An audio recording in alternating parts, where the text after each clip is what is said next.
Hey there, friendlies. How's up? I hope I'm sounding fine. I hope everyone is doing well. Please let me know down below if one of these is not true. Gonna put my cans on. So, there we go. I got all tangled up in my wires. Welcome to the Beer Blaze and Bushcraft live stream. Strangely, a Wednesday episode this week because yesterday was, as many of you know, Valentine's Day, which also marked 18 years since my first date with the missus. So we were celebrating. This, as I said, is the Beer Blaze and Bushcraft live stream where we discuss beer, we discuss blades, and we usually talk about bushcraft. In terms of housekeeping, if you're in fact following us tomorrow, time shifted to tomorrow or next month or next year or whenever, thank you for your eyes. Thank you for the comments that I see pop up down below the video in the times after the live stream has aired. If at any point tonight you really love what's happening, I invite you to hit that smiley thumb. If at any point tonight you really kind of hate what's happening, I invite you to hit the frowny thumb, because that works just as well. And if at any point you'd like to take a more active role in supporting the channel, as many in the side chat already have, then I invite you to check out the join button down below. It will show you the two tiers of membership available to you for your hard-earned cash and what each of those tiers gets you. So before we get on with tonight's subject, which you will see in the title, I just want to say hi to everyone excuse me, who is here with us tonight. So first off, I would like to say, whoops, I just closed the window. Okay. All right. Doing well here, Jess. Real pro. It's a real pro show, he said, all like rhymey and stuff.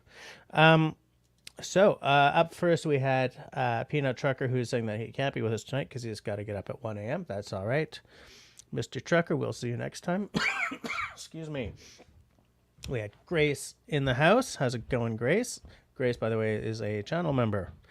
Canadian, how's it going, Jerry? Also a channel member.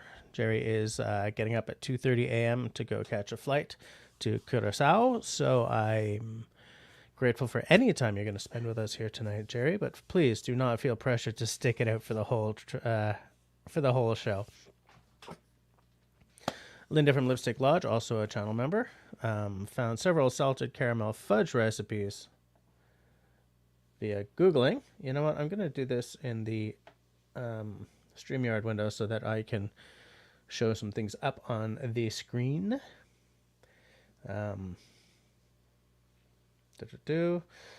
Hey, she's a blues with us. She's been waiting since earlier, since 8:54. She's a blues, also a channel member. Everyone's just sort of saying a hi and more hi, so I'm not too worried about being caught up with that because you guys are sort of discussing without needing me around. I got David Evans in the house, also a channel member and a mod. So if you guys do anything to piss me off, he's gonna take you out. Throw the banhammer at you. How's it going, David? Everyone's saying, okay, so apparently the sound is good. I like hearing that because, man, I get real stressed about it now because of all those difficulties I've had before. What I am going to do at some point, excuse me, that was too fast for me to mute it. Sorry, guys. I'm going to take that music box or that interface and get it tuned up. Because I think that what needs to happen is it has to be opened up and cleaned out with more care and skill than I can bring to the job. Hey, holy crap, Fox at Outdoors is with us. How's it going, Cliff? Kelly in the house. Kelly is a channel member. Nice to see you. Oh, there's Mark Johns. How's it going, Mark? Liking the sound as well. Good. I'm glad to hear it. Channel member as well. Oh, so all you channel members, I keep forgetting that to say it tonight, but personal heroes of mine, you are helping to make the channel get slowly better and better over time. You're keeping me in camera batteries and light batteries and stuff. Shawnee likes the picture quality. That's the new camera that I bought just at the end of last year, I think it was. Yeah, it was the end of December. It's a much better camera than what I've been using up until now. Up until January. I got a splinter. Not anymore. That was gross and painful. Ron. Hi there, Ron. Welcome to the show. Welcome to the side chat. I hope you enjoy tonight's show.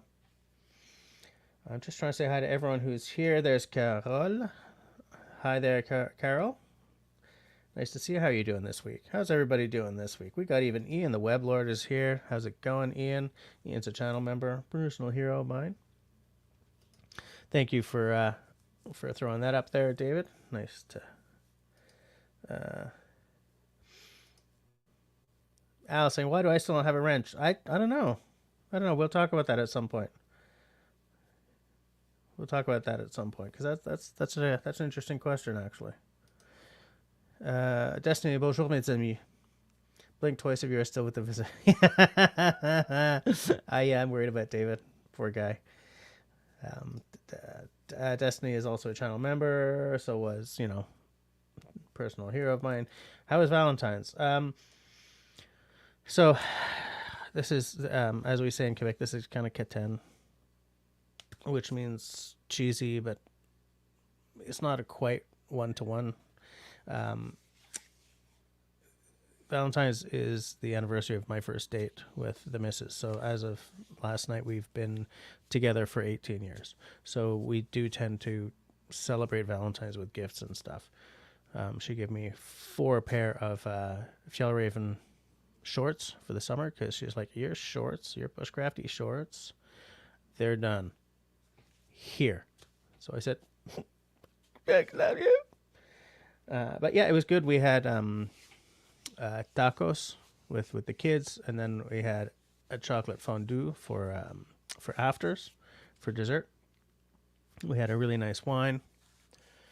And then we thought we were gonna have a movie night, but the girls were all like in bed by 9. Well, they were all in our bed by 9. And so I was gonna clean up the. Excuse me. Oh man, sorry. I was going to clean up the kitchen. Oh my God, I have the TV to myself. So I got my big wireless headphones, and I was going to clean up the kitchen and the table while watching, some show with the word Star Wars in the title. But I couldn't get them to work. And so I sat down on the couch to troubleshoot, and then I woke up at 5 a.m. At which point I did a little cursory cleaning. But yesterday and today I've had this wickedly sore back, and I think it's because of the way I've been sleeping. So if I certainly stand up and walk around a bit, it's because of that. It's doing a lot better than it was earlier. I've been doing the sort of the hot and cold thing, and earlier I was taking painkillers, but live stream with booze, so I haven't taken anything in a while. But I'm better. I'm doing a lot better. The test will be how I wake up tomorrow morning.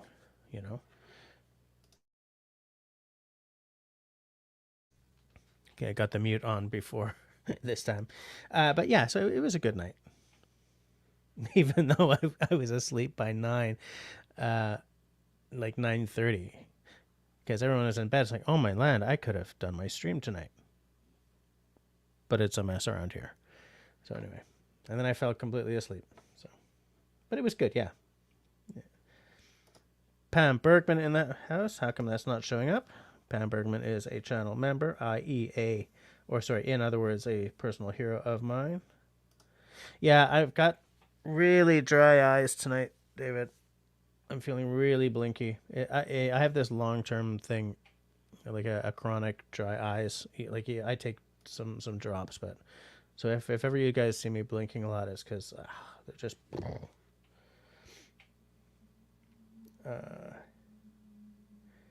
Just taking a look to see if I'm caught up. David is reminding everyone to hit that thumbs up for me, which would be really nice. No lava lamp yet. Thank you for reminding me. Oh, but I think it's Shawnee keeps asking me on the Discord. I do now have an appointment to get new frames, so I shall soon be wearing glasses that I can wear in front of the computer and still be able to see stuff. In fact, that's probably why I'm getting the blinky, because I can't wear the glasses this close to anything anymore. Lava lamp. Just King in the house. How's it going? How are you doing? How's the weather over there? Lipstick Lodge is saying hi to, I think, Destiny. But from now on, Destiny, I'm calling you Dead Tiny.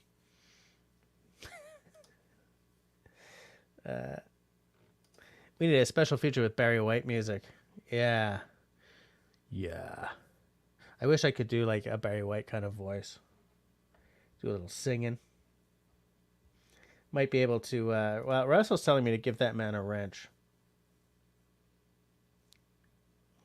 Telling me what to do, Russell. Ordering me around. You know, it's funny because the wrenches don't show up at all in StreamYard, so I don't know who's got a wrench and who doesn't, unless I look over into the YouTubes. Yeah, there are guys with wrenches who it doesn't show up in the StreamYardification.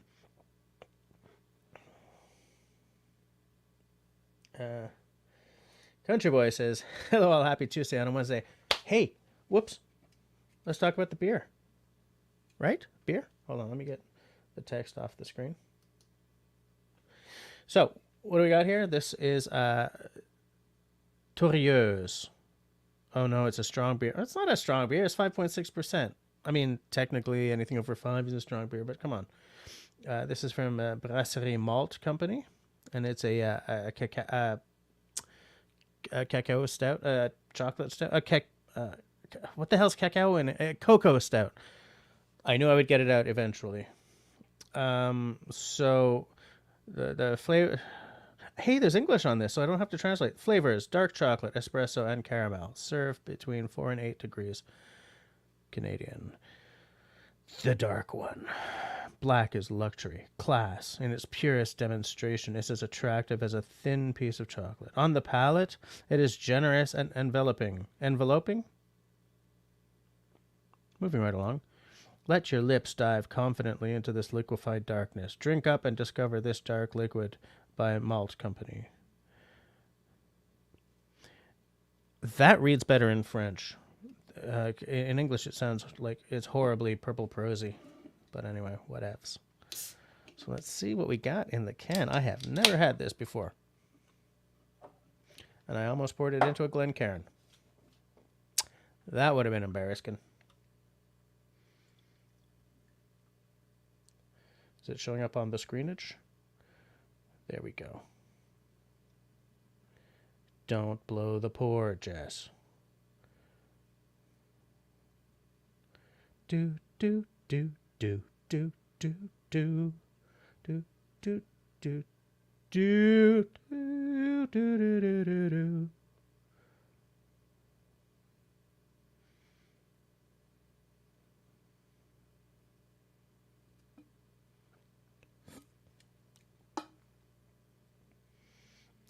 Okay, so let's give it a sniffy sniff.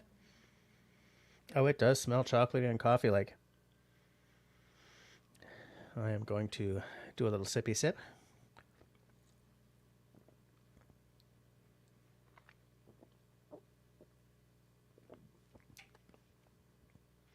That is singing my song. Malty, chocolatey. The espresso is definitely there. What I'm hoping is that over the next 45 minutes until 10 o'clock and Scotchy Scotch, that when I get it down here, I'm hoping that it doesn't, like, as it warms up, it doesn't become cloying and unpleasant, because right now I'm really liking it. And, man, dark beer, stout, stuff like that, that's my wintertime beer. It's the best time of year for it.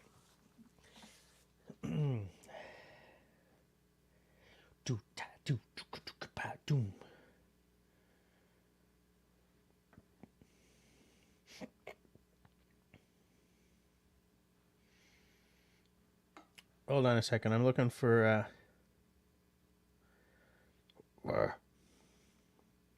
I don't know where we are. Destiny says she's got to do some quick chores, so she'll be listening for a while.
I just realized something. I'm still muted. Um. So last Friday was the first week in a while. It seems that I got both my whiskey video and my bushcraft video out. And in the whiskey video, I give a rundown of my entire collection. And it's a lot of bottles. And I realized also as I was going through the bottles that I have to bottle some of them down before I open anything new. I just got a message saying I'm still muted, but I know that I'm not at this point.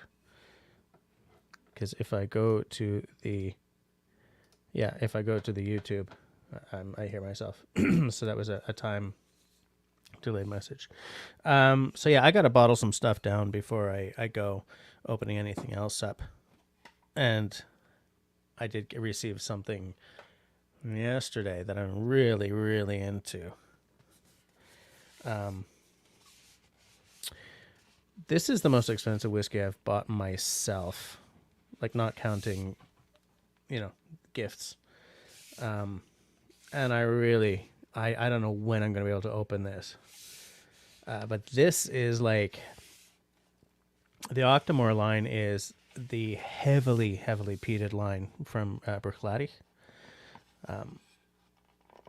And years ago, I had an Octomore 9.1, and I've been thinking about that bottle ever since.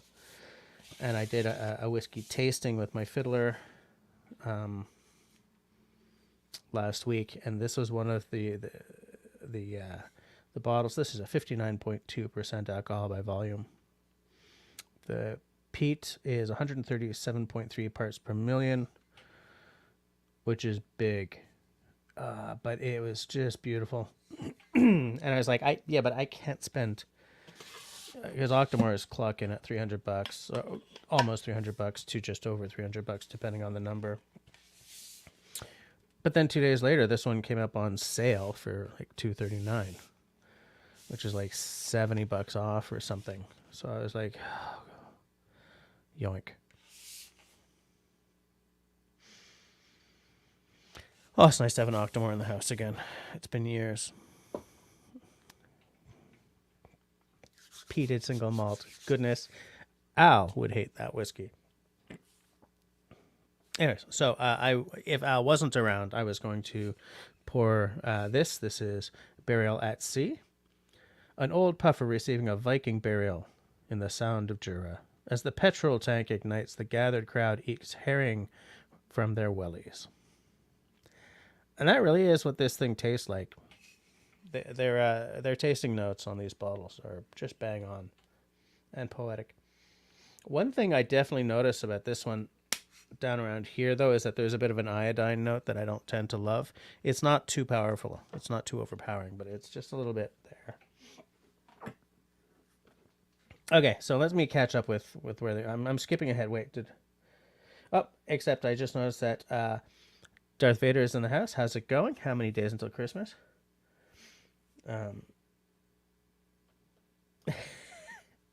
Just Ferratu. What does that come from? But I do love that word. That's great. I'm going to use that in conversation. Well, Pam, it's just I've got 78 bottles, and about 40 of them are open because I open one with every. I average a bottle opening with every video on my whiskey channel. Technically, it should be half of them because I do an opening video and then I do what's called a shoulder pour video, see if the whiskey has opened up or changed between those two. So yeah, I gotta finish some off.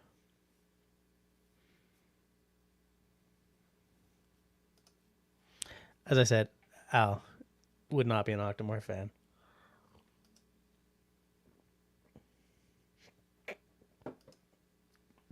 I think the bourbon people, instead of saying bottle down, they say bottle kill or kill the bottle. That's when you finish it off.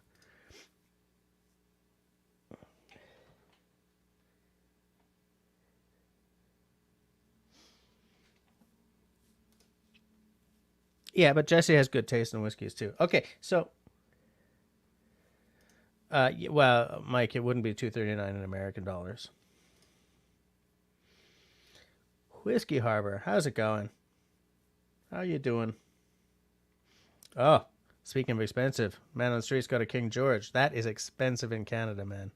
Like, holy crap, expensive. So, tell you what, I'm caught up in the side chat. What I wanted to talk about tonight was, there we go. What I wanted to talk about tonight is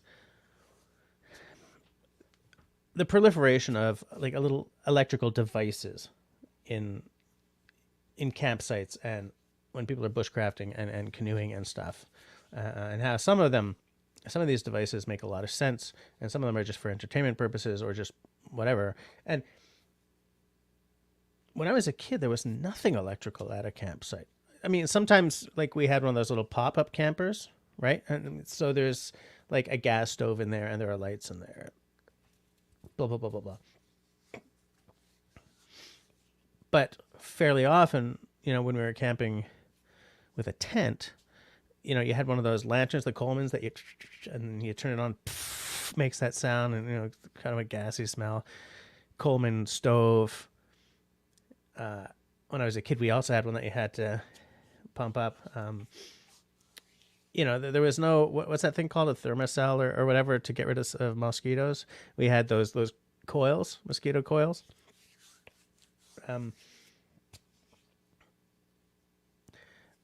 Now, you've got a spot, which I could see the absolute value of. But there's also things that actually change your witch experience if you're not careful, right? Know what I'm saying? When I was camping on Russell's acres, I brought with me a solar panel to keep my phone powered up, to keep my GoPro powered up, because those are the two cameras I had with me. If I brought this camera, I would probably want like some kind of bigger power bank. Like for a phone, there are these little power banks that we bring around. This this is not my power bank. I don't know where it is, but I just grabbed this thinking it was my power bank. But you know what I'm saying? Like, some of it is safety oriented. Some of it is little LED lanterns instead of the old school gas or oil lanterns. Some of it is just like there's all kinds of stuff now that you can bring with you. LED stuff takes almost no power, so it'll last you forever. And I was just wondering, like, is there is that really the word I'm going to use? Yes. Is there a philosophical position one can take vis-a-vis this kind of stuff? Maybe not including like a satellite phone or a spot, right? Like where safety is concerned, I kind of think that the argument is nonsensical. Safer is better, you know, and certain things do bring enhanced safety. But you know, I am a YouTuber, so I bring stuff that has cameras on it. And so that's sort of, I accept that videoing my camping trip is going to change the camping experience. It does reduce the purity of a camping experience when you're documenting everything. Excuse me for a sec.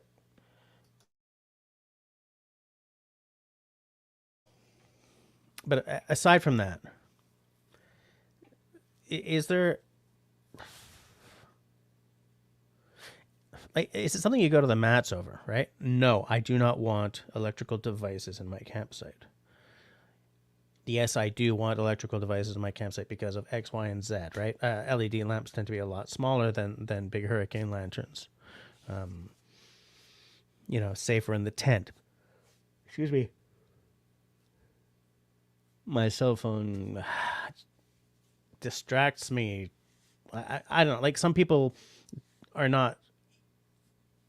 For some people, the music of the forest is not enough. They need to have, you know, something to look at or to listen to.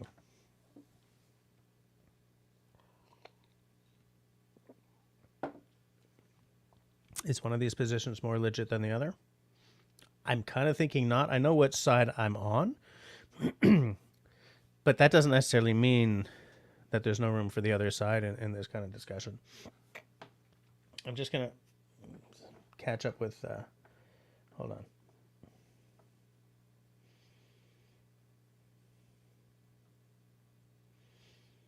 Oh, yeah, okay, so who we got here? Campbell Off Grid in the house. How's it going? Campbell Off Grid is a channel member. So, as I like to say, personal hero. Mike says, the only electrical device I bring is a phone charger to charge my phone in an emergency. Absolutely. And by the way, something else. Wait, let me get to the bottom. Yeah, David, if you buy a bottle, I'll pay for a quarter of it. Just send me the heel. David likes to bring a really long extension cord when he camps. Fair enough.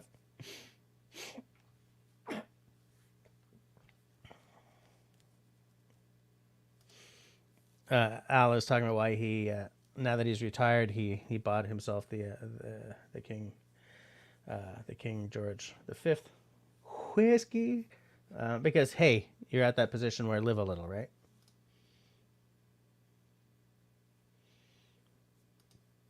Okay, so Mike likes those little solar powered Lucy lights, and there's the thing, like, hold on.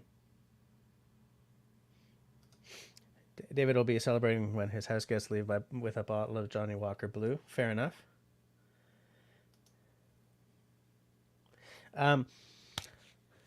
So yeah, I cannot deny that those little LED lamps are so much more portable, right? You can bring 4 of them and have one on the table, one in your tent, one out where the thunderbox or the latrine is or whatever, right? And you don't have to worry about carrying a big light. You don't have to worry about keeping it full of oil, or if it's one of those Colemans with the little bag, a wick thing in it. You don't have to worry about gas. You don't have to worry about knocking that thing over. There's a legit reason to make that upgrade, to meet the 21st century with an open heart and a smiling face.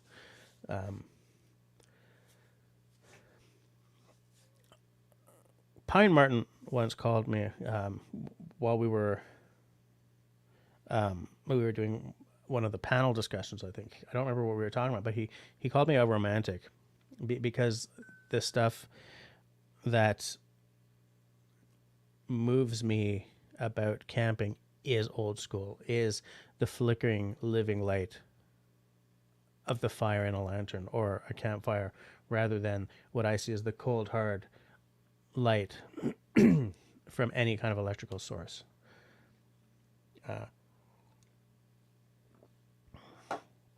It's the same part of me that likes the slightly moving, organic feel of heat coming from a wood burning stove or a fireplace rather than a gas fireplace or like electric baseboard heating, right?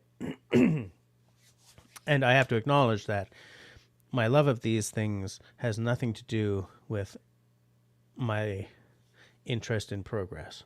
My interest in progress is why I like electric cars. When I'm in the woods, funk off with the progress, right? I want it to be as old school as possible. But I'm still going to bring my cell phone.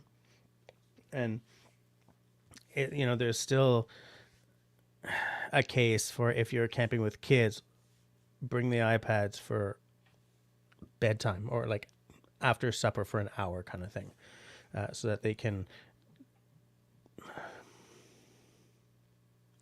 want to say distract themselves, but it's just good to have in case they get bored, right? In case you're having that kind of evening.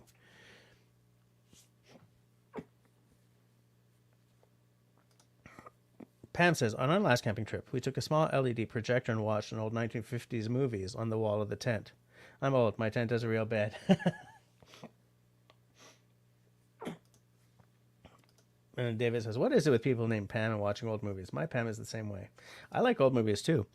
And old TV series. When I was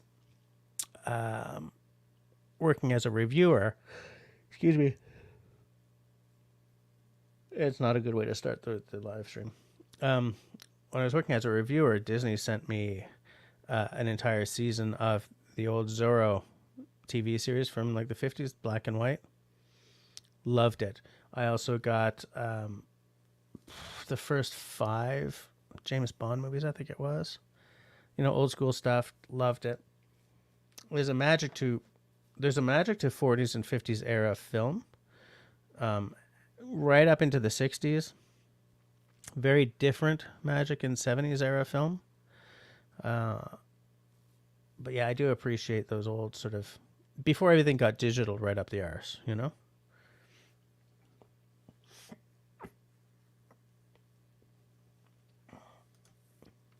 Pam says, it takes more power than my power bank can provide to watch newer 4K movies in the woods. Yeah, 4K takes power. It really does take power.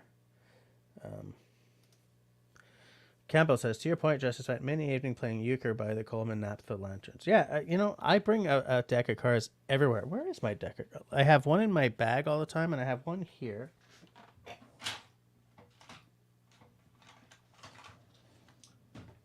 I don't know where it is. Excuse me. What the heck happened to my deck of cards?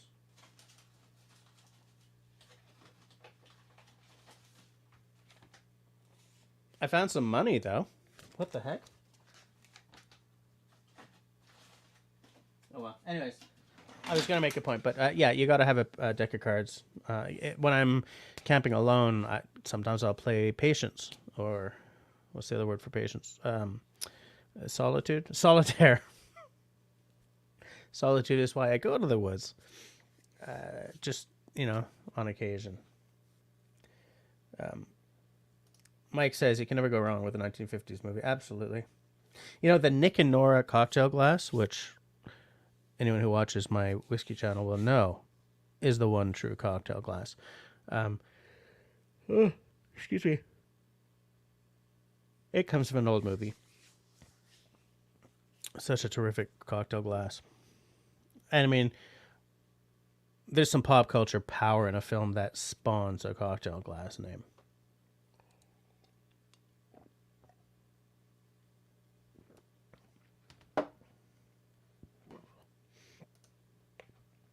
Yep.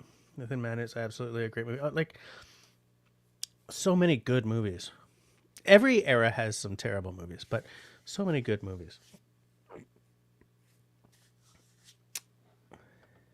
Yes, yes, it's solitaire. Yeah. Um. So, but like, so some of you are giving me your opinions, which is what I want. Um, I I would love to know if it breaks down by age.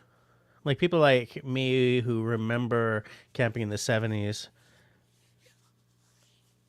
when things weren't totally electrified, unless you had a camper um, trailer, because excuse me, because portable lights had really massive batteries, right? So the portability just wasn't there. I think I lost track of my sentence partway through that. Oh, yeah, like that's what I was trying to say. Like people my age who grew up at a time when it was not worth it to try to electrify your camping experience because of those big honking batteries and stuff. Um, if that makes a difference versus people like say my kid's age, right? She's growing up at a time when camping lanterns could be this big and still like tiny pieces of sun in your face kind of thing because the batteries are so good. The bulbs are so good, right? LEDs over incandescents any day of the week and twice on Sundays, you know, in terms of power consumption. Um,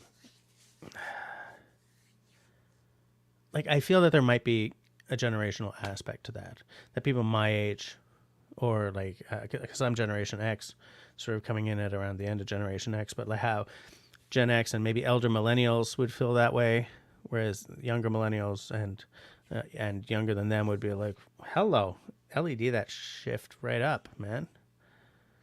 You know, bring an iPad and I don't know a keyboard or something. You know, bring an electric guitar and a tiny amp instead of an acoustic guitar. I don't know. I'm trying to think of if you take it to the illogical extreme, what do you end up with? Well, you end up with those great big honking camper truck things, whatever they're called, motorhomes, I guess. Yeah, maybe.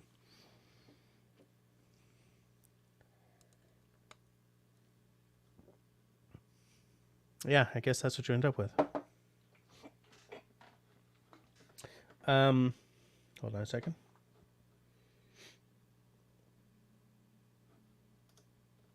Shawnee brings a rechargeable fan, but it lasts 2-night trip before it dies. Well, you just got to recharge it. David did a lot of camping in the 70s as a Boy Scout. Nothing was electrified.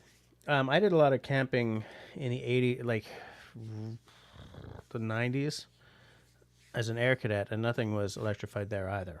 I mean, because the point was to rough it, you know, make a lean-to, survive for 3 days. Pam says it's still fun to use the old Coleman lanterns and fight with getting the mantles replaced without messing them up. Yeah, I prefer the Hurricane lantern over the Colemans just for the ease of use. I remember those silly little bags. Oh no, I ripped one. Please tell me you have another one. You know, Gen X rocks and rolls.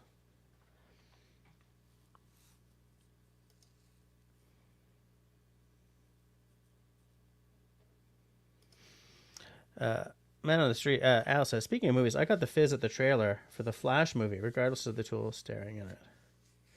I haven't seen it. Al is a diehard Batman fan and collector, so there's that. Okay, fair enough.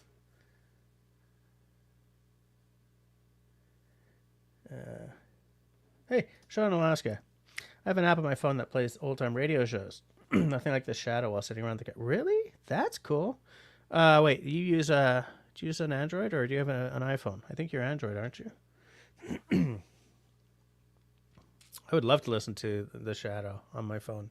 Well, through the earplugs. I just said earplugs instead of earphones because I'm just not at the best of condition tonight.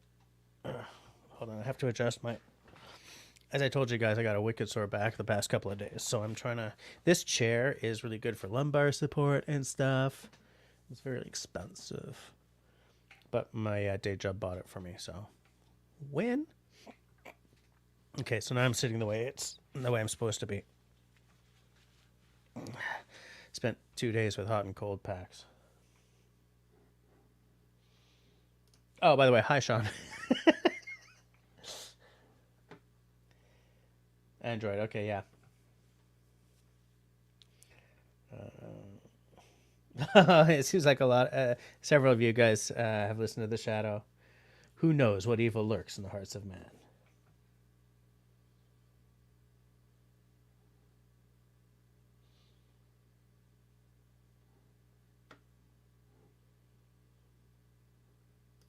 Homie Omi in the house. Hey, Homie Omi dropped a couple of I'm going to start that again.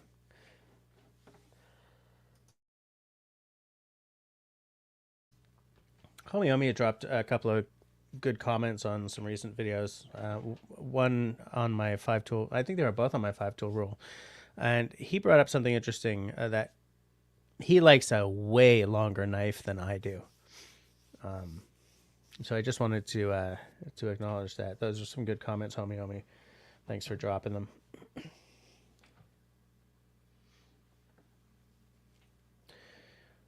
So Al, am I pouring blue tonight? Because if I'm pouring the burial at sea, that's a 10-year. So I'm going to have to pour it pretty soon, so that it'll have been sitting for 10 minutes before we start to do the sniffing and the tasting. If I'm pouring the blue, then, well, I'll still pour it and let it air out a bit. I just want to know what we're pouring.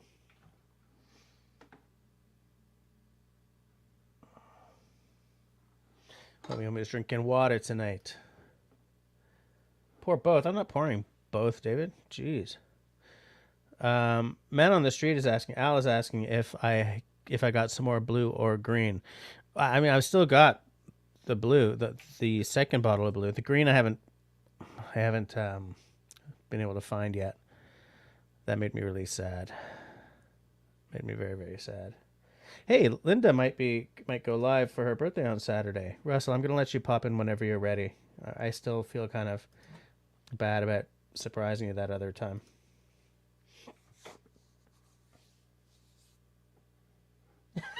Homie says, I thought you hated me. No, those were good comments, dude. Those are good comments. Any comment that makes me sort of is a good comment. I like it. Okay, Russell just stepped away from the camera. Should I pop him in now?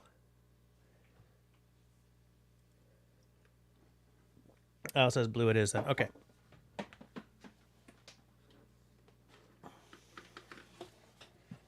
I bet you Russell's getting whiskey.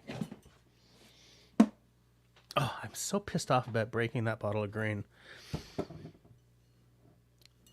And then spilling my bottle kill dram of the Amroot with when the top toppled over.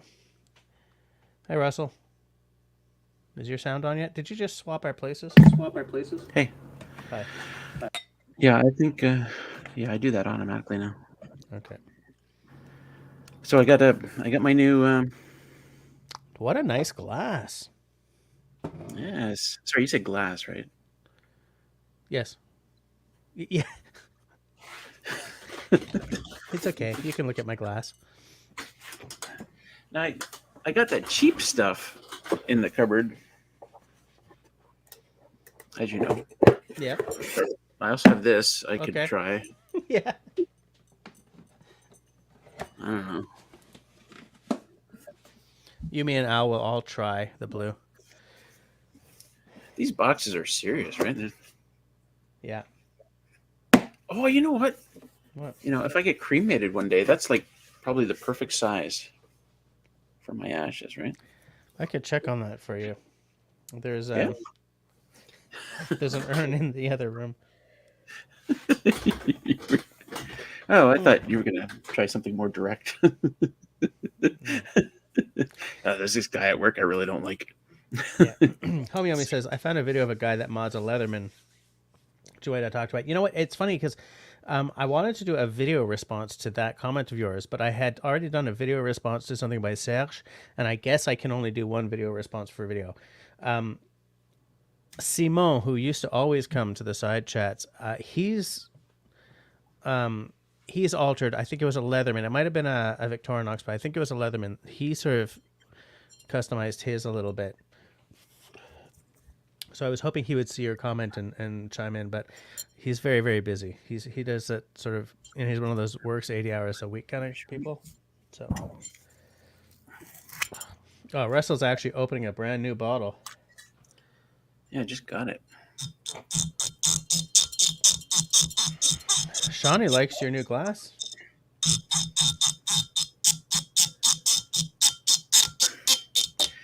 Rain Dance Really? Bushcraft ASMR. Yeah. ASMR. Hold on. Hi, Russell. Hi, everybody. Oh, all I can smell is A535. Oh, that's why. And how much do you pour? How about yay? Yeah, about that. Yay? Yeah. David says yay? there's probably an app out there that, yeah, that's an energetic pour, but I did a way energetic pour. Like, this is too much. It should sort of be most of the way up to where the glass curves around.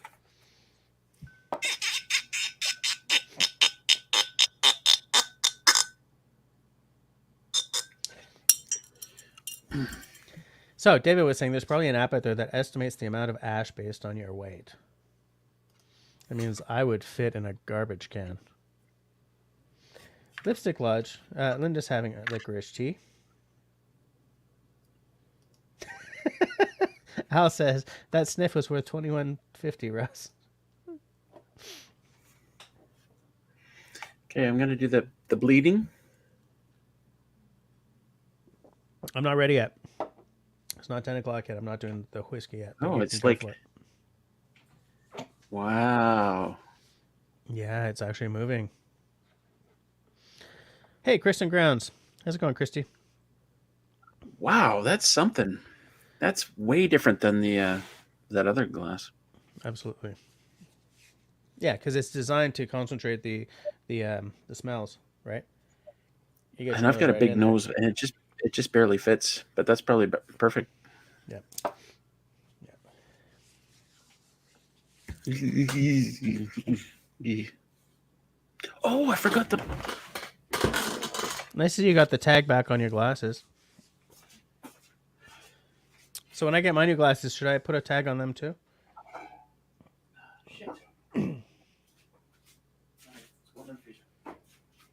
I don't know what he's doing. Do you guys know what he's doing? So while he's doing that, anyone else want to tell me what their philosophy is about having electrical gear with them on a campsite? Here's how I see the perfect campsite, right? I got a stump over there where my axe is, and maybe my saw propped up against it. I've got a big, beautiful fire going on. Simple tent, sleeping bag, maybe an oil lantern, like a hurricane lantern, but maybe nothing like that. You know, one thing I do like to do is, once the lights go out, by which I mean the sun goes down, I do like sort of staring into the fire and then staring at the sky. Sometimes I'll read a little book or whatever. But what is he doing?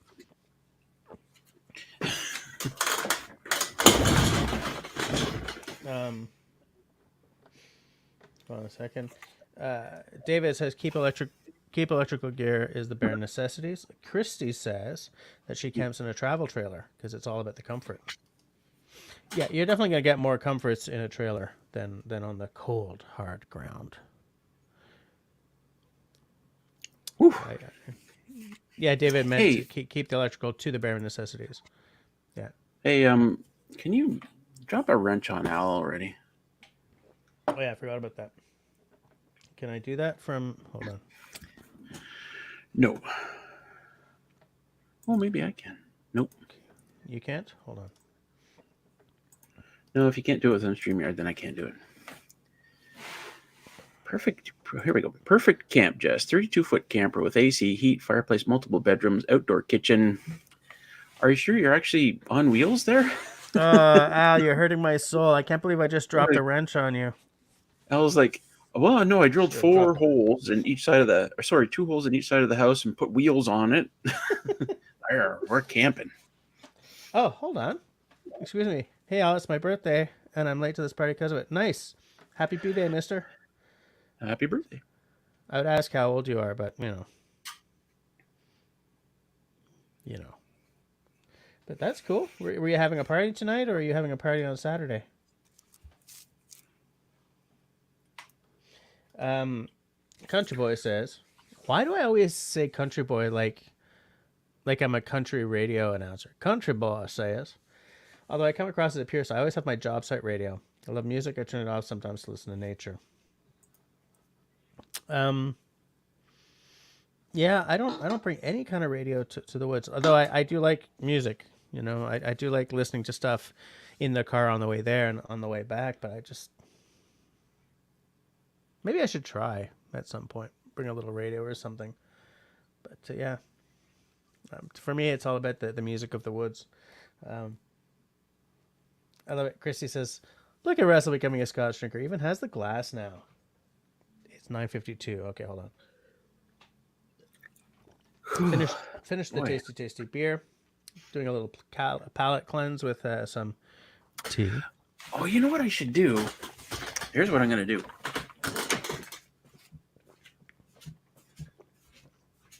Did anyone hear him say what he was going to do before he walked away?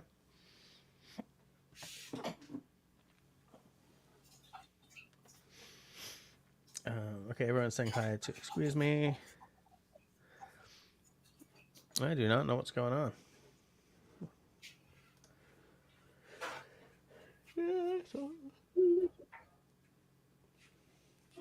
Pam says we should try listening to scary podcast stories in the woods. No. No.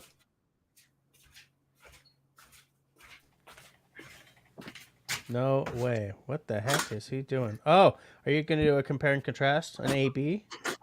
We're gonna do a taste test here. Hey, look who's here, Pam, Bettina. What? I was gonna say She a likes being word. called Betty. Does she? Oh yeah. Excuse me. He's doing a party on the weekend. Nice. Oh, and I see in the YouTubes that Al has just gifted 20 memberships. Oh, I see. He says, now that I have the wrench, I must create more members to rule over. Linda says, charging phone, charging USB, and tent lights. Yeah, I need to have something to charge my phone. I do need to be able to contact people if something goes south. And in fact, I'm going to be replacing this phone as soon as I can because it pisses me all the way off on the regular. And the new iPhone includes a satellite phone functionality for if you're in like the kind of area where you need a spot to contact someone, which is nice because that'll save me whatever it costs for a spot, like $500, $300, whatever it costs. But yeah, I'm spending a lot of money right now, and it's kind of freaking me out. But you know, but whatevs. Yeah, Pam knows what you're gonna do. Is A better or is B better? All right, I gotta. You gonna do a blind taste test? I guess I am, but I only rinsed one glass out. The other glass is still just out of the box. So I rinsed it out. I gotta let it dry. Okay.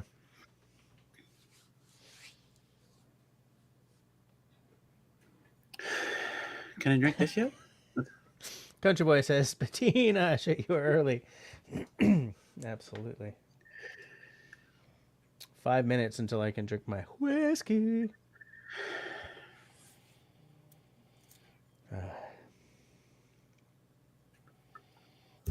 So nice. So like brown sugary. So What are you crying about, Al? if you A/B them, I guess. Oh, if I AB them, no, I gotta do it. I want to. It's not. I don't have any nefarious reasons for doing this. I just want to taste a really good Scotch against a really poor Scotch. David says I'm gonna upgrade my iPhone when I get back to Canada in March. Yeah, I'm gonna do it. My phone, oh, man, it pisses me off. And the nice thing about March is for the St. Patrick's Week slaughter, we usually make some bucks, so it's not like so I can afford it, ish. I like this. Campbell says, sitting by a campfire reciting Robert Service tales. No electricity or electronic toys in sight. Yeah, I think that sounds terrific. I can't recite anything from memory anymore, though. I have a memory like a steel sieve. It's awful. Mine's worse. Is it? I'm just seeing if anyone has said... Campbell says, Moose is good, needs a good weekend at camp. Right. I need a good weekend at camp, too. Just saying. You need a strawberry, chocolate, or a pineapple to cleanse between. What? Dork. No, you can cleanse with tea. You can cleanse with cheese. I could go for some cheese. Like a little charcuterie board. You can cleanse with... What's happening? Like some people cleanse with water. I don't find it's as effective. You can reset your nose with just coffee beans, which is nice.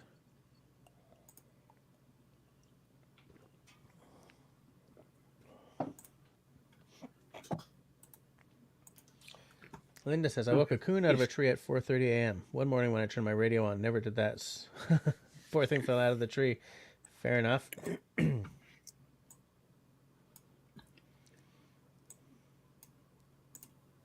There we go. I'm just taking a look. Oh, yeah. David says to use dark chocolate. Yeah, some people use dark chocolate. Absolutely. I just don't have any. All right. I got something.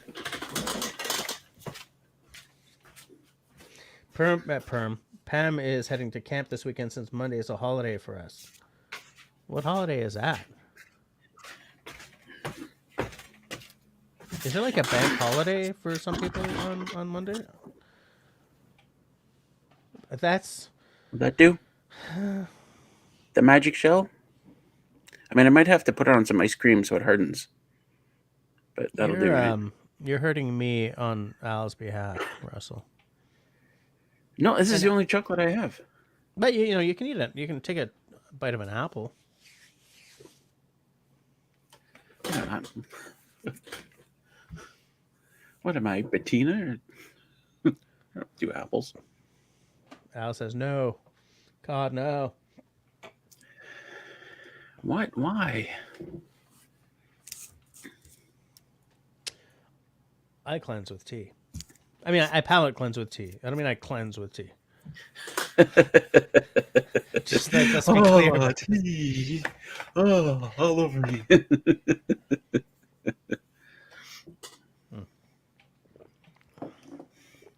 Okay. Tea is finished. 1 minute until whiskey.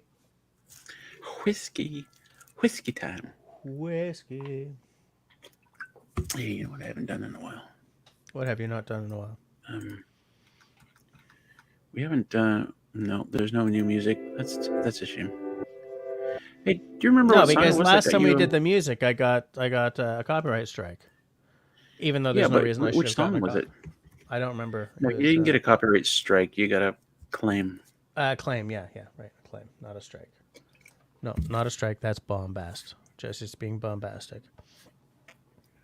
No, you just misspoke. Pam Bergman says, tell me this Canadian tea bath. No, I misspoke. I also misspoke. Oh, it's 10 o'clock. Okay. So, nosing and tasting. This is me pouring tea all over myself. I'm so good at it. It's like I do that. Well, you're skilled at it. You do it a lot. You do a tea cleanse. Okay, well, often. you so you take the you can take the initiative on this one. I'm smelling and tasting the same things that Jess is. So, all right.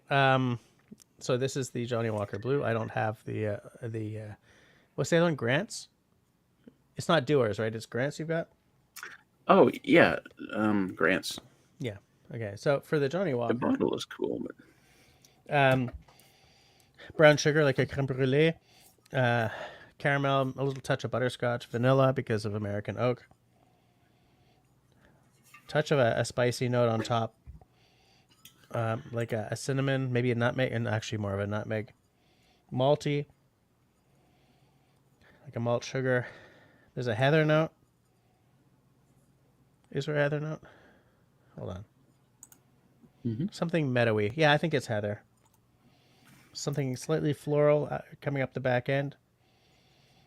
It's okay. You can look at my butt. You can look at my floral. Yeah, there's definitely a floral perfume note. Yep. Like yep. a rose water, maybe. Mm-hmm.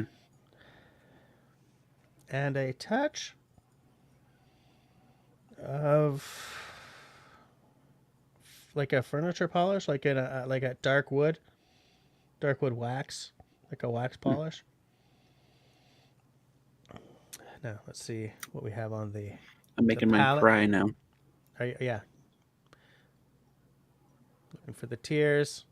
Not too bad. So you'd expect an oily mouthfeel, like a pleasantly oily mouthfeel. Oh, are we tasting? Damn it.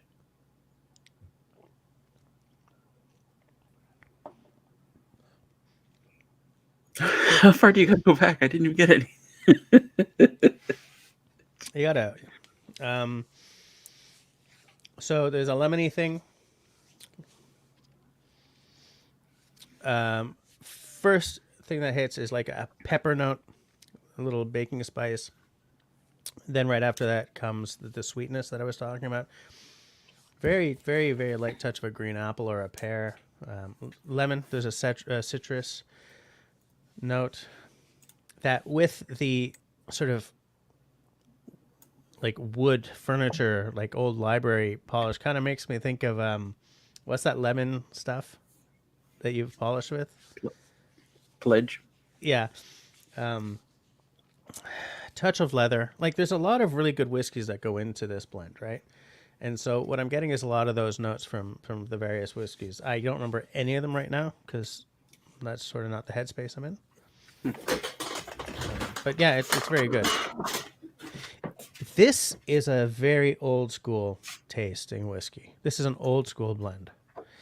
You know, this is very different than you would get with a Compass box or any of the really new school blends. Like this is your leather armchair gentleman lawyer, right? Like previous generation kind of library.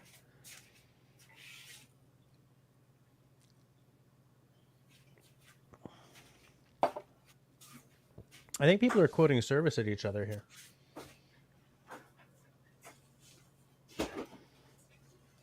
Russell, Pam says, new Raspberry Rock special feature, the Canadian tea bath in the woods. So get on that, will you? I think I'll wait for summer. Yeah, okay, that's legit. Yeah, that's legit. Okay, Pam, you'll do it in the summer.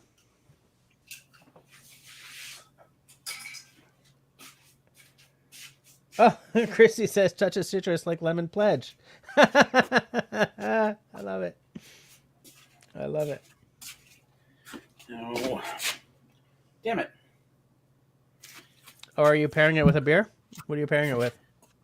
No, I'm trying to get a clean glass going here. Water, paper towels. Done like dinner. No. Paper towels leave like fluff. Anyway, it doesn't matter. I'm just going to use the glass. This style. But it's not. All right. Because I'm really doing a taste test. It just really difference. Russell is between satellites right now. Oh, Jess, I almost poured the Grants into the blue. Holy shit. That's not the kind of blood we want to be creating. Ow! What was that? I All heard right, that. let me switch my networks here. Okay. I might bounce off, but I'll be right back.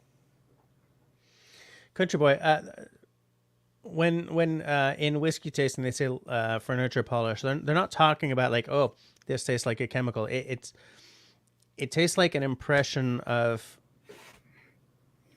an experience. You know, it's lemony but waxy because like waxy is a kind of, it's a tasting note, and sometimes lemony and waxy can sort of remind you of stuff like that, but it's not telling you. You know, they're not saying this is like I'm drinking from a box of lemon pledge, a bottle of lemon pledge or whatever, or is pledge a spray, whatever. It's talking about like it's bringing me to a place.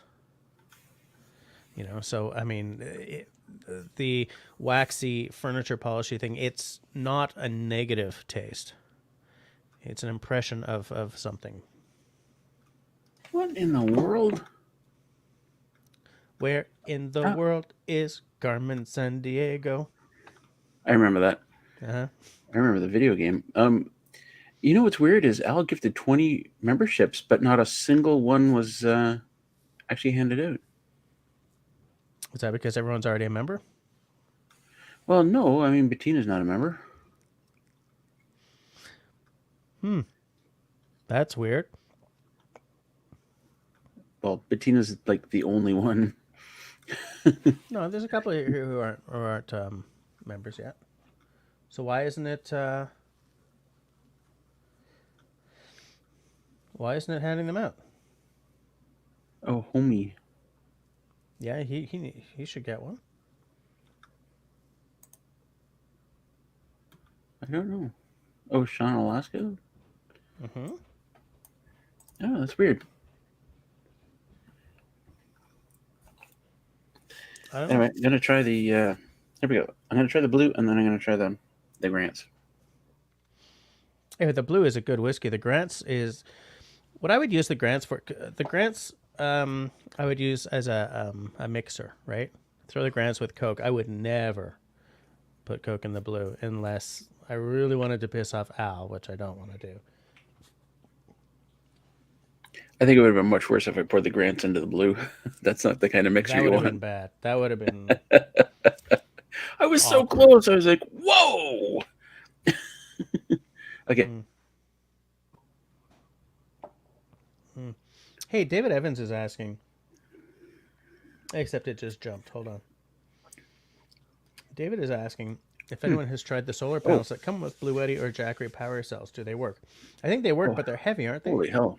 Yeah, you're not It was enjoying them fine as up much, and eh? it was fine up until the ending, and then I got hit with the ashtray.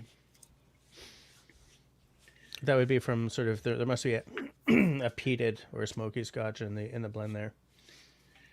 Yeah, David, I've got both the Jackery and the Bluetti solar panels. Is that what you're talking about? Oh Yeah. yeah, the solar panels. Um, you're gonna find you'll never get 100% out of them. But do you get Never. 100% out of any? Oh yeah, Really? panels on my roof. You will absolutely. No, but those Jackery ones, and then the stupid thing is, to get the best performance you can out of them, you got to be turning them all day long, right? Yeah, you have to reposition and everything, absolutely. Which is what I did when I was using mine on your land, right? I just I moved them into the sun whenever the sun moved. I moved them a lot, like a lot. What I want is the solar panels that were we watching Jim Baird at your place? His Yukon, was he the one who did the Yukon? It was Jim, right? Yeah, I think so. Jim, the Yukon canoe trip, and he had these like totally waterproof panels Mm. across his canoe, getting water all over him. Didn't give a shift. And he had what was his power pack? He had it wasn't like a goal zero one. It was either a Blue Eddy or a Yeah, a small one, right? yeah smallish. I would like whatever his panels were, because I would love panels where I don't have to worry about them getting splashed. You know, with anything like that, it's going to be, you're going to lose performance. Mm-hmm. Like I don't know what they were. I'd be curious. By the way, David, I've got both Blue Eddy and Jackery panels here if you want to borrow them. Try them out. Pam Bergman, actually, this is an interesting comment. She's saying that nostalgia, the whiskey reminds you of Lemon Pledge.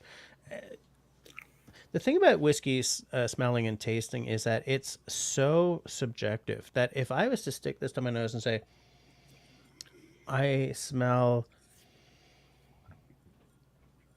beach, blue whale diving in the corner, there are 3 seagulls, they're arguing over a starfish. They want to eat the starfish.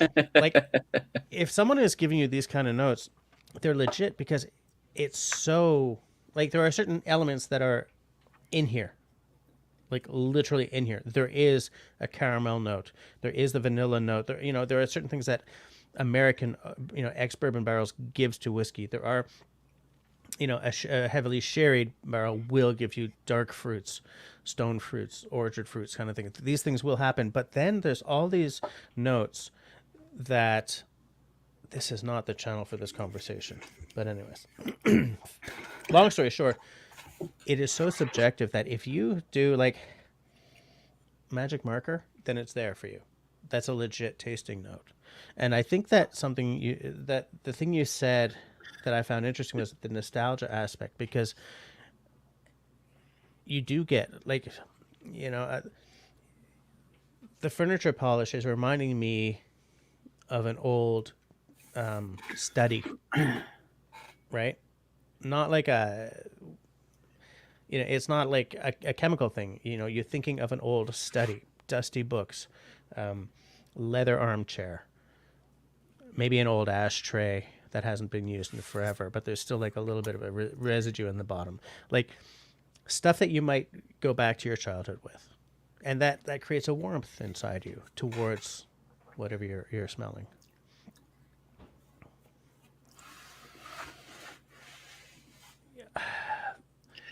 I did a video on my other channel where I reviewed the Proper 12. It's an Irish whiskey, and it was the one started by Conor McGregor, right? The fighter. And that whiskey was horrible. Nothing happened on the nose that gave me any hope. And then when I tasted it, the nose was not lying. There was none of that nostalgic warmth there. There was nothing recognizable. There's nothing. And in fact, the reason why I love what you said is because the nostalgia aspect is why I like so many of the old camping smells that I don't want my daughters to grow up with warmth towards, right? The smell of the naphtha stove, lanterns or whatever, the gas smell of the Coleman stove and the lantern, that weird chemical reek of the mosquito coils, right? We live in a world where we don't doesn't have to be part of the camping experience anymore. And so I don't want that to be part of the camping experience that my kids grow up with. But smelling that stuff brings me back to camping. We're on the shores of Lake Winnipeg when I'm a kid, when we were still living in Manitoba, kind of thing. And it's just funny how nostalgia kind of overpowers everything sometimes. Whether you're sniffing and finding familiarity in a whiskey, or you smell the gas from a stove and think, oh, I'm 5 again, I'm 7, in the wilds of Manitoba. Jess, we did a nostalgia episode. I don't know if you remember. I remember it well. I remember it warmly.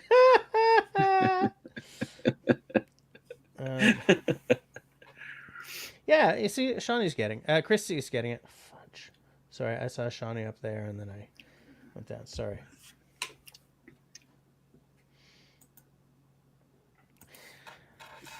Homie Omi is getting ready for hiking. He's getting ripped, which is good. I would love to be getting ripped. I need to be moving around and losing some weight, so that I don't croak, according to my now ex-doctor. But I'm dealing with a plantar fasciitis, so it's making walking and running really freaking painful. Here's the thing, David, nothing like the smell of DEET in the morning. The thing is, you're kind of right about that.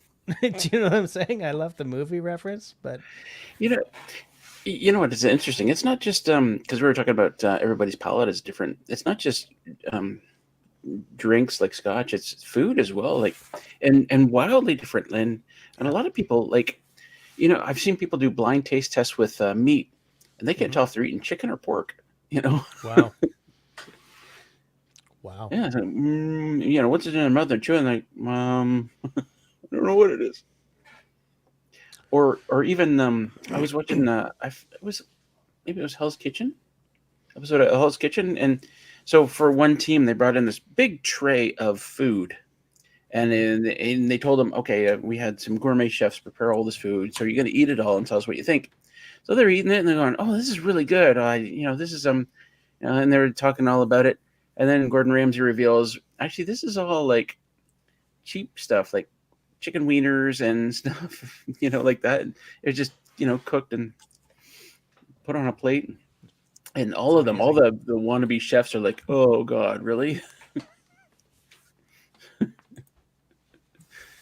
So I don't. A palate is a weird Well, and subjective thing. it is, and What hold are on a you sec. doing, Granny? I'm all caught up in my land. Oh well, jeez. Well, I never. Um, Karen, oh, the I palate have the can be. shingles. I got over my shingles, but I've got this horrible pain all down my left side. Crumbs. I'm all tangled up here. Get the heck. All right, there we are. We're good to go. We're good to go. We're not good to go. Yes, now we're good to go. Don't be knocking things around. We don't need that crackling Oh, starting I again. know. What I was going to say is that your palate can be really affected by knowledge of the price tag. Oh yeah. You know what I'm saying? Like how many people drink a $75, like a glass from a $75 bottle of wine and think it's amazing, but who might actually think that the $21 bottle of wine was better if they didn't know which was which? Christ. You know what I'm saying? Because I'm dropping truth. I'm dropping truth bombs. These are bombs of truth that I'm dropping for all you folk. All you folk. I got a funny story. You want to Okay. hear it? Yeah. I was in a bathroom I think it was at Tim Hortons. I had a sudden need to really go. So I'm in one of the stalls. This is starting it really crappy, isn't it? Anyway, So these to speak. these two young kids come in. They're like, 6 and 8 kind of thing. Okay. And I think the 8-year-old was just keeping an eye on the 6-year-old because he had to pee or whatever, right? So then, so he's doing. The 6-year-old is doing his thing, and the 8-year-old starts rapping. And I don't remember the rap at all. Is they just sitting there or standing there rapping. And when he finishes, it's just like a couple of verses. He finishes and goes, "Well, what do you think?" And the other kid goes, "Eh." And the 8-year-old goes, oh, "Come on, man! At least give me some street cred." I I'm love it. killing myself. I love it. Um, All right, yeah, I like I'm that. now getting notes of like battery acid. The thing is, I mean, a lot of people drink that whiskey. For the record, we're not talking about the Johnny Walker Blue. Like a lot of people use it for mixing, and at the end of the day, excuse me, people will judge by what they're used to. Like if you say Canadian whiskey, people are going to think of like Canadian Club, and all that real Oh, horrible plunk, Crown, which Crown because Royal. Crown Oh, Royal, that's not Canadian. Is it Canadian? yeah, and that's because that entire section of the Canadian market is geared towards mixing, right? But the thing is, if you make your whiskey geared towards mixing, and you bring out a substandard product, it's not a great mixer either. And like all these smaller Canadian outfits that are putting out terrific juice, like Two Brewers up in the Yukon, or Shelter Point in BC, and like all these guys, they're not big enough to get distribution across the world. So Canadian whiskey has a horrible image, and it's well deserved if you look at what the world generally tends to get. You know, except for like Lot 40 is generally available, and that's a terrific rye.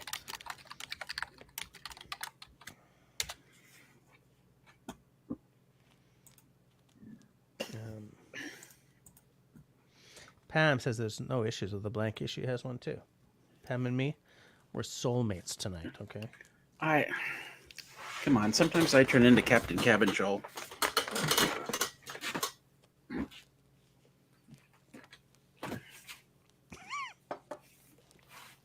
Is that a blanket or a towel? Like a micro. Okay, great. Everybody in towels. Blankets. Oh God. Okay. I've got the shingles. Well, Mildred, I was walking to the store yesterday and I came across a small dog. Oh my God, I was about to say something horribly racist. Don't say anything. Oh, I love what David says. My parents drank Canadian Club. That's what they could afford. When my dad was working, mine too. Yeah, mine too. It's funny. When my dad was working as a building inspector for the city of West Vancouver,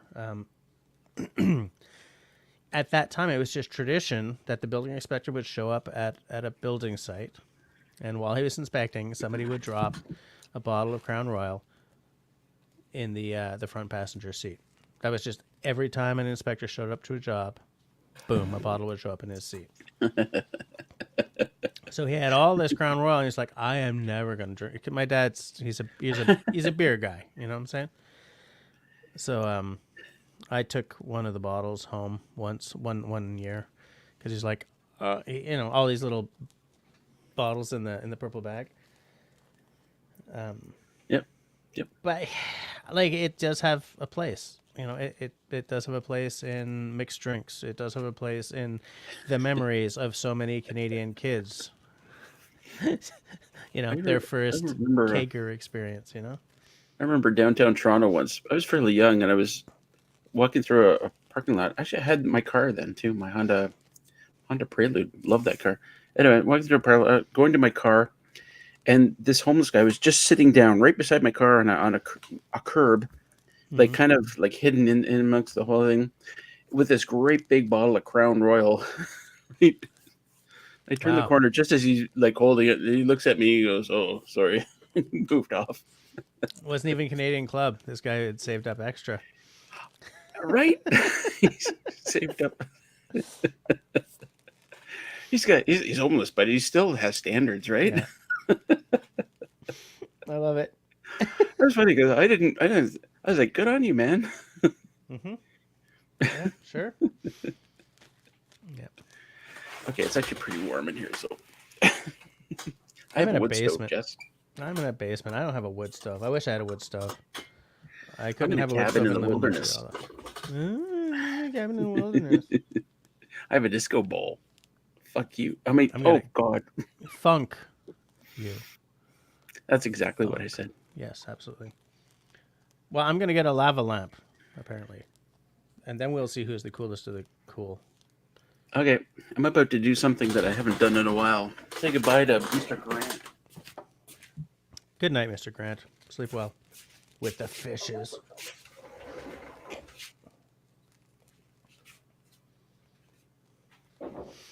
Campbell says, to be honest, I've never tried the good stuff. You mean like good Canadian whiskeys? They're not hard to find. Don't lose the glass. David gave you those glasses. Where is he? Oh, he's coming back. Doesn't need the blanket though. Not like me. Not like me sitting down here in the basement all by myself. I've got a wood stove. Pam says, so that's a negative on the grant? Mark has never tried the good stuff. Oh, yeah, that's a negative on the grant. No, Mark, when you come here with your backhoe, I will share some of the good stuff with you. This is what you're talking about, right? He might be talking about the good Canadian stuff. Or maybe he's talking about this. Magic Shell. Yeah. Ooh. it's so good on ice cream, man. Oh God, it's good. Tell us how you really feel, Russell. Well, the other day I did a really satisfying poop. I knew it. This I knew this was going this to go there. is this is way better. Okay. Yeah, and you can imagine a really satisfying poop is just such a wonder to behold. I don't want to hold that. Christy says Grant has to be on ice to drink, probably. Actually, a couple of rocks would probably improve the grants, yeah. Yeah, I could Up, do that. down, funk you up. Down, funk you up. Pam, Pam, it is. I was about to say, Pam is asking if that's the same stuff from the 80s. And I never understood this. When I found, like, this has been around for a long time. And when I found it in the grocery store, gosh, like over 20 years ago, I was like, oh my God, you can actually buy this stuff. No, I remember it was 1999 or year 2000 that I came across this, and I thought this is for, and yet it's not prominently displayed. It's not, there's not a huge selection or anything. It's kind of like on a shelf by the ice cream. And it's wonderful. Oh God, it's wonderful. Good to know. And you know what okay, here's what you do. I don't eat ice cream in large amounts anymore because, heart issues, but like here's what you do. If you're having a bowl of ice cream, put a little ice cream in it. Do a quick little drizzle, put a little more ice cream in it, do a little drizzle, a little more ice cream, a little drizzle, a little more ice cream. You see how I'm going? Oh God, it's so wonderful. Because it hardens in your crust? Well, you get layers of, it all hardens, but you get layers of chocolatey goodness all the way through. I'm going to see Amanda about a hers. I'll be right back. Do I have to be funny? Yes. Trial version. I had a story I was going to tell, and now I can't remember what it was. Anyway, welcome to Jess's live stream, where we talk about Magic Shell. There's an ice cream shop next to the arcade that did a Magic Shell. Oh yeah, and like back in the day, they had they had this thing of it, like a tub of it.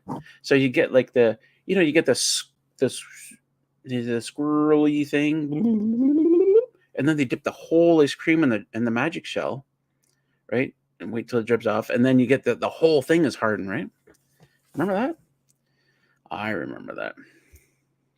10-4. Mark says 10-4. Oh, there's Jim. Hey, Jim. Mark, we need to. I don't know how. 15 years from now, Mark, we're going to be like, we got to set some dates when we're going to make this happen. It's got to be, but I tell you what, it's got to be early April. That's what I'm thinking. Oh, wait. When does the ground thaw around here? David Evans? Hey, where's Marcus tonight, by the way? We got to, Jim, you're driving, right, Jim?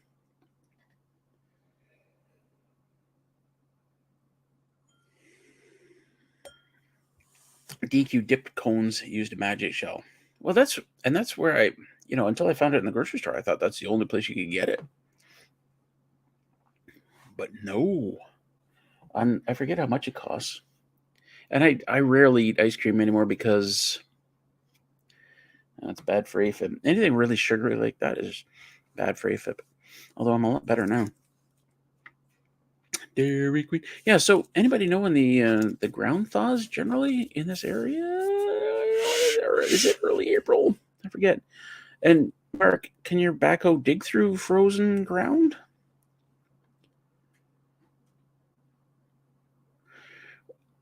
And Mark, sorry, just as live stream. Mark, your thing is 4-wheel drive, right?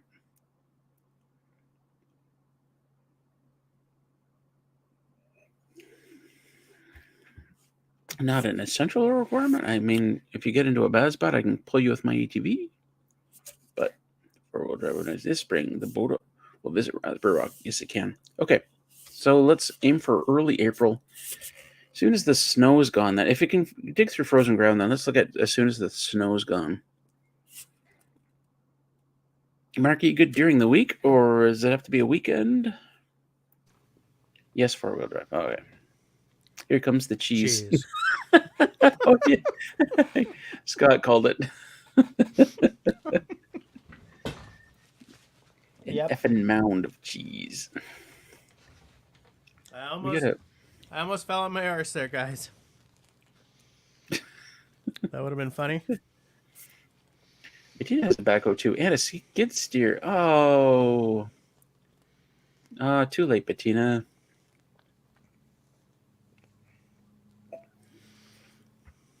A skid steer would also do the job, although it might have more difficulty getting in here. I think a Kubota would do a better job. What is a skid steer? It's a little. It's got tracks. It's just a little box, but it's got a great big. It's like a mini excavator. Oh yeah, I've seen those. Well, it is a mini excavator. Yeah. I guess. But I don't know with those. I don't. There are parts of the trail where you're doing this sort of thing up and down. I don't know how stable those mini X's are. Mm. Oh, it's wheeled. Hey, Jim's here. Of course, I'm driving. Bettina's He says. Bettina, can you put that picture on Discord? A picture of it on Discord? I'm really curious to see what it is now. Man, they're equipped. They got a wood chipper too. The hell?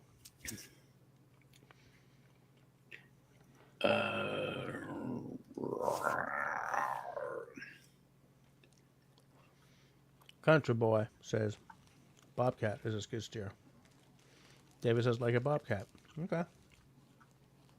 Ass, big. Oh, big ass, more bark wood chipper. Look at that ass, more bark wood chipper. What? It's okay. You can look at my wood chipper. Hi, stranger. I missed you. That never gets old. It's wonderful.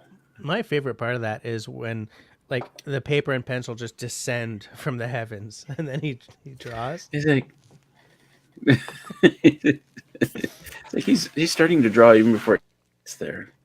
Yeah. Beautiful. Yeah, but I'm not wearing glasses because I need new ones. I'm gonna go and choose my frames on Monday. Got my eyes checked, but I can't see Wow. close up anymore. You're finally getting new glasses. Does this mean you'll be working on a channel trailer as well?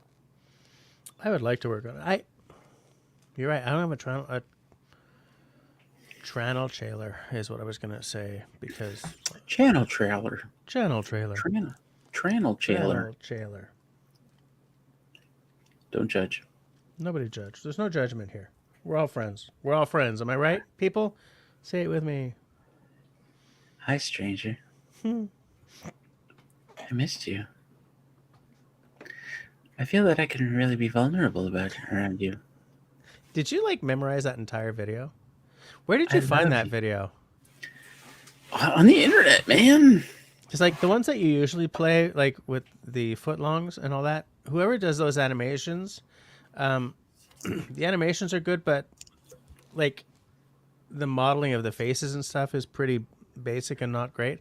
But that Buttman video, that's really cool. That's really good. It was well done. That's a different source. Yeah. Kristen says, you're right, by the way. Not a friend, I'm a personal hero. Totally true. And David, for some reason, is showing the link to the Buttman video. Why you gotta be like that? Why you gotta be... But it's over. People no longer have to come to my live stream to see Buttman. Yeah, no, none of that's been shared. Your live streams are gonna... I'm gonna have 50,000 subs. I want to have 50,000 subs. Oh, we're talking about subscribers. Okay, never mind. Don't make me laugh with a mouthful of whiskey. Because whiskey coming out of the nose hurts like hell. Okay, so this is hilarious. Okay, so Mark put a picture of his Kubota him and his Kubota on Discord, and yet for some reason they edited everything like they it's like it's against a blue screen because there's nothing. Even half the bucket's gone as well. Oh, am I? Why not? Oh, I guess I could. I mean, we have gone so far off of my planned topic for tonight that may as well. And Mark looks like he's a little stoned too, so I definitely got to share. Just waiting patiently waiting. Yes. Yeah. Isn't that weird, Mark? Why would you do that? Oh yeah, he's like out in the outer reaches of somewhere. He's like, I don't want to. Oh, actually, because he's scooping snow. It's a snowy day. That's what's happening. He's clearing a driveway. Good thing I didn't get any before I started laughing. I was thinking more like he was in front of a strip club and he just didn't want everybody to see he was caboting. He's cleaning the driveway of a strip club. He is a very giving individual. Very for free, caring. Of course. For free. Yeah. Heroic, almost. Heroic, I would say. Mm-hmm. Nice. Not that I know what goes on in a strip club. I wouldn't either. I know nothing. Didn't do it on purpose. Okay. So accidentally erased the entire background of the photo. Accidentally? Didn't do it on purpose. Didn't want to do it. Accidentally? How would you do that accidentally? Nobody knows. It's a mystery. Why is my mouse is flashing? Why is my mouse flashing? How weird. David says, Mark's favorite color is orange. I will admit that I am pretty damn partial to orange, but as an accent color rather than the whole sort of the colorway. You know, I like stuff with an orange flair to it. What's a chapper? I think he means the chaps. I think he means he's going to bring assless chaps. Oh, assless. That's something I really need to add to my repertoire. Yes. My for my my special features. Absolutely. Assless chaps. Absolutely, yes. I would use assless. Are they a thing? Can I get those on Amazon? Yeah, I'm pretty sure you can. Cowboy gear. Cowboy gear. Chaps. Oh my god, it auto. Holy crap, there's stuff. Oh. I deeply regret bringing this up, people. Jim says, is strip club a place where they redo furniture? Yeah, you buy membership and you redo your own furniture. It's like a makerspace. Okay. Don't go to Amazon and look for assless chaps. I mean, yeah, do it. It's hilarious. I mean, there's so much weird stuff that comes up. David is bringing up something fairly obvious. Things are going downhill fast here. Yeah, Pam. Yes, orange is a safety color. Keeps you safe in hunting season and getting hit picking up trash on the side of the highway. Yes, yeah. Blaze orange is a good color to have on your in your kit for sure.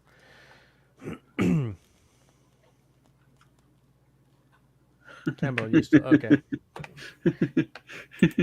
Sorry. Are you planning stuff? Planning stuff? No. I don't know if I should have more whiskey or not. No, I'll have more if you have more. I'm having. Yeah, okay, I'll have more. Should I have more blue? Or should I buy a bottle of Grant's for next time? You know what? I'll send this to you. Nope. Don't need it. That's fine. I'm pouring a small whiskey though, because this is expensive stuff.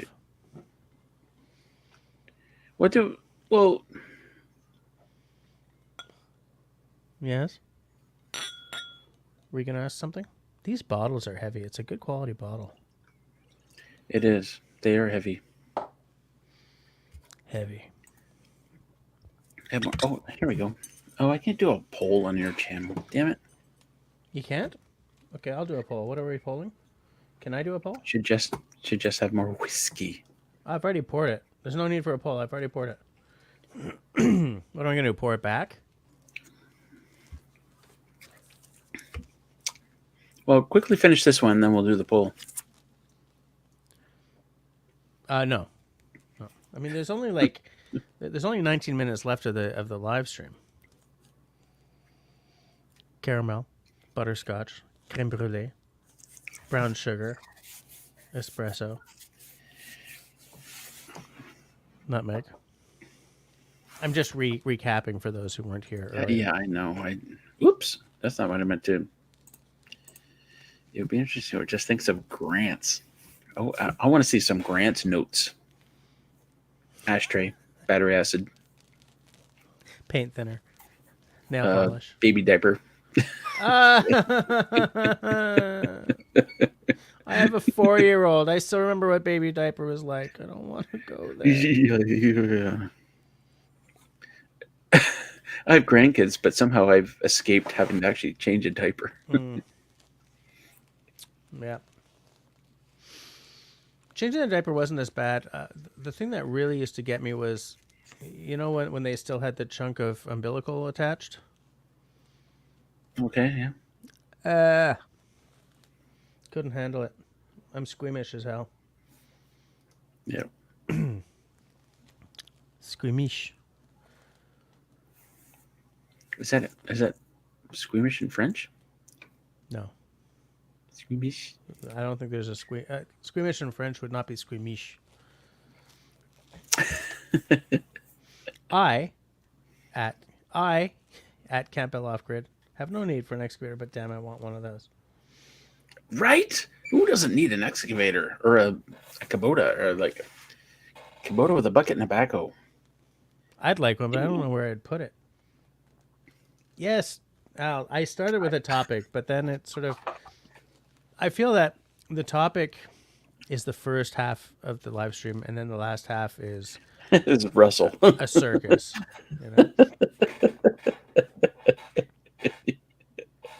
And then Russell gets in there. And I love what Jim says here. I'm a 27-year-old, and I still remember what the diaper smelled like. It never goes away. Yeah, you're damaged for life. Especially the really early ones. We had one of our kids went through a phase when he was maybe 3, maybe 2.5, maybe. I forget when the diaper stopped, but we put him to bed, and he'd do his business in his diaper, and then he'd reach in there and start smearing it on the walls. He did that several times, and I can remember walking up the stairs in the house going, "What is that smell?" Nope. Oh, that was one of the worst ever. Yeah, nope. Ugh. Oh, Dave, I sent you an email. Dave says, and then the credit cards come out later. I don't think we should be bringing out our credit cards tonight. I don't want to drunkenly buy something when I'm trying to... You know what? City Girl said she really liked my number 1. I might have to buy her a number 1. Oh, the knife. The knife. We were just talking about diapers. We were just talking about diapers. You have to... We were just talking about diapers. This live stream is going so wrong.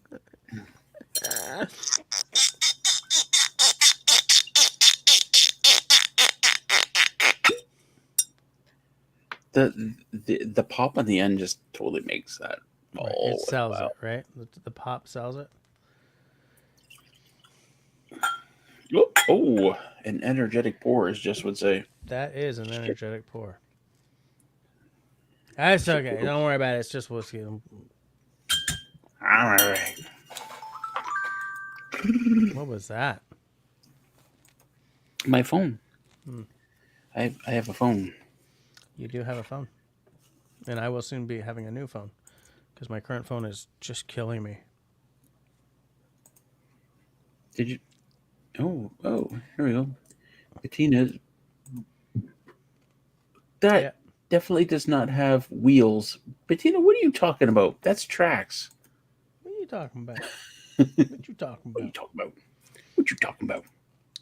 Russell David replied to your email. All right, Christy's out. Whoops. Working a full-time job, then going to the hospital for 3 hours is kicking my arse. Yeah, okay. Fair enough, Christy. Have a good night. Sleep well. Oh, good night, Christy. Hey, Christy, you look after that toe. I say the same thing. I love it. I mean, if Cliff's like, that did someone thing, say shots in 15 minutes? No, nobody said shots in 15 minutes. But go ahead if you want to. What? Shawnee says, I like the Hello Bello diapers. They don't smell like diapers. I've never even heard of such a thing. I don't get that at all. But I say that poop still smells like poop. So it's kind of like putting a flower on poop. Yuck. Oh, Bettina says, that's the hoe. I'm still looking for a pic of the skid steer.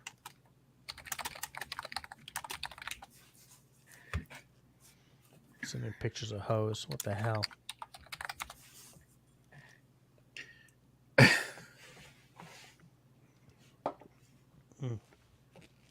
Oh, it's Why cool. are 27 people still watching this circus ride? What's going on with you see, people? you can't end. No, I'm not ending yet. It's only 10:47. It's only 10:47.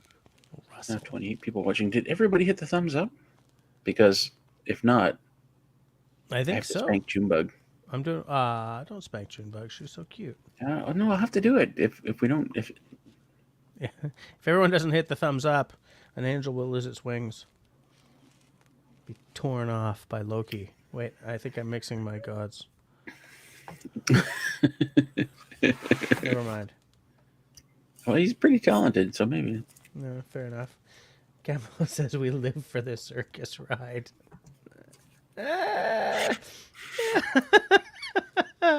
It's not funny, is it? That's not funny. Is it funny?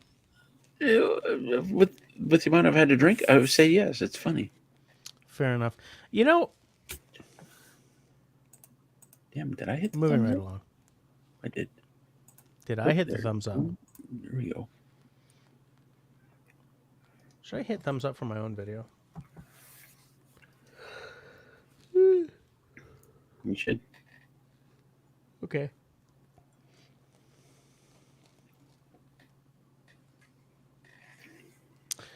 I won an allocation lottery for a fairly unique whiskey, I was told today.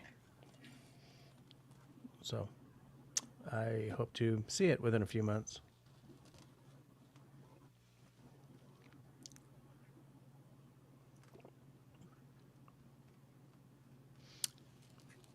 Yeah, it's good. It's a very, very old school whiskey, but it's quite good. And it better be quite good for what it costs, but yeah. It's a premium product, all right.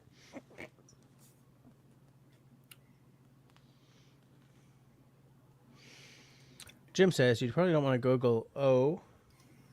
I don't want to Google hose. Oh, hose. No, I'm not going to Google hose. No. What's a Google hose? I love this. Okay, I leave for 30 minutes and Jess is all dressed up in his shawl with cheese and jam. He squeezed me. He's having a good birthday, I see. Gone away for 30 minutes, comes back. Okay. Somebody bought me beer. Okay, bye, Russell. He's off to do some stuff. See a man about a hearse. A horse. Not a hearse. Is he? No. He's coming back. Hey, did you ever get that electrical outlet sorted out? No, I'm gonna wait for Ray to get here because I wasn't sure what the problem was, but I did get I finally got an outlet put in the cupboard, so I've got stuff in there charging. Oh, nice. All right. Okay. So Pam Bergman asks, is a premium or expensive whiskey always worth it, or is it just dependent on everyone's unique tastes? Absolutely dependent on people's unique tastes. Absolutely. I know people personally who would not spend $300 on Johnny Walker Blue, but would spend $200 on it.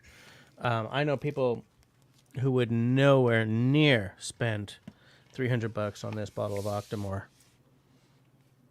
and I wouldn't either. when I fell for Octomore the first time, it was full on $100 less. But the prices of whiskeys have been going up and up and up over the past Well, few years, and it's frankly it's awful. okay, what's your best bang for the buck? What's your best whiskey at the best price? There's a couple. The Deanston Virgin Oak is way under $100, and it's terrific. It's a single malt. It's non-chill filtered and natural color, if I remember correctly. It's not like a cask strength, but it's like I think 46%. I think it's beautifully creamy. It's got some spice to it. It's a virgin oak, so it's got some zing that comes from the barrels, right? Because it's not most Scotch, practically all Scotch is barreled in ex-bourbon barrels, right? Because bourbon has to be barreled in virgin oak. This is why you almost never see like a 10-year or a 21-year bourbon, because virgin oak will really oak the crap out of that liquid. So every time a bourbon barrel gets used, it gets shipped to Scotland because they buy the barrels because it's cheaper than making barrels all the time. And because in the bourbon world, you can't use the same barrel twice. It has to be done in virgin oak. So virgin oak brings a certain zing, a certain spice to it with it. But it doesn't overpower anything in the Deanston. It's still got a nice creamy element to it. Even better than that, if you don't mind a blend, is the Nika coffee from the barrel. In everywhere outside the United States, it comes in a little 500 ml square bottle. There's 100 different whiskeys in there, and it's just freaking beautiful. 66 Canadian dollars in Quebec for the 500 ml, which makes it about a $100 bottle if it was a 750. In the States, they do sell it as a 750. For less than $100, of course, but just beautiful, absolutely beautiful, friendly taste. It's the whiskey that you want to give to someone who comes over and says, "I don't know if I like whiskey." You're like, "Oh yeah, try this," and they're gonna like it. Actually, that might be my pinnacle. That might be it, the pinnacle, and it doesn't hit any of my main points. Right? It's not. It is chill filtered. It is caramel colored because it's very engineered. It's not a single malt. It's a blend. It can't call itself Japanese whiskey because it's not 100% distilled in Japan, but it's just fabulous. You know what? I think somebody said earlier that your mic is picking up the static, and I think you're right. They're right. Are they picking up static or are they picking up this? Oh, that's what we're picking up. I have this weird Yep. sort of sensory thing where I have to be doing this, but because my hands are so dry, it catches. So that's what it's picking up on. I will try not to do that. But it's like it's something I have to do, Play, so it happens without me noticing it. just play with something else that's in your lap. No. Get a squeeze thing. A squeeze. Like what are they called? You know Yep. those yeah, stress ball? I know. Yeah. Yeah. Yeah. Yeah. Um so yes, Pam, that's to make a long story long. That's where it is. I mean, sometimes it's worth it, sometimes it's not. I find the worth it question is not the question you should be asking. Because if you're asking like is $314 in Quebec, like is a 750 milliliter bottle of beverage worth 314 Canadian dollars? The answer is always going to be no, right? It's 314? 314 if I go to the SAQ. 309 if I buy Okay. from Alberta. This is like 360 here in Ontario plus tax. I, Wow. I think that part of the problem is, for most people, unless your name is Al or Jess, Mm-hmm. for most people wouldn't taste like $300 worth of difference. $330 worth of difference between these two, right?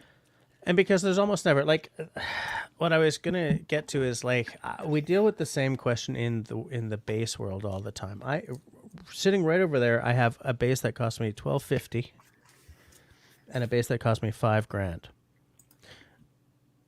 And is the $5,000 bass that much better than the $12.50? No, but there's a lot of intangibles that went into that $5,000 bass.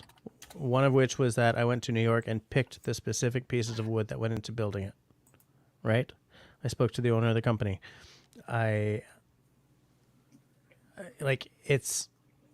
was made by a company with 8 people in the entire atelier. The 1250, it's a Fender, right? They're punched out on an assembly line. So is the $5,000 bass worth $5,000? I think the question is the wrong question to ask.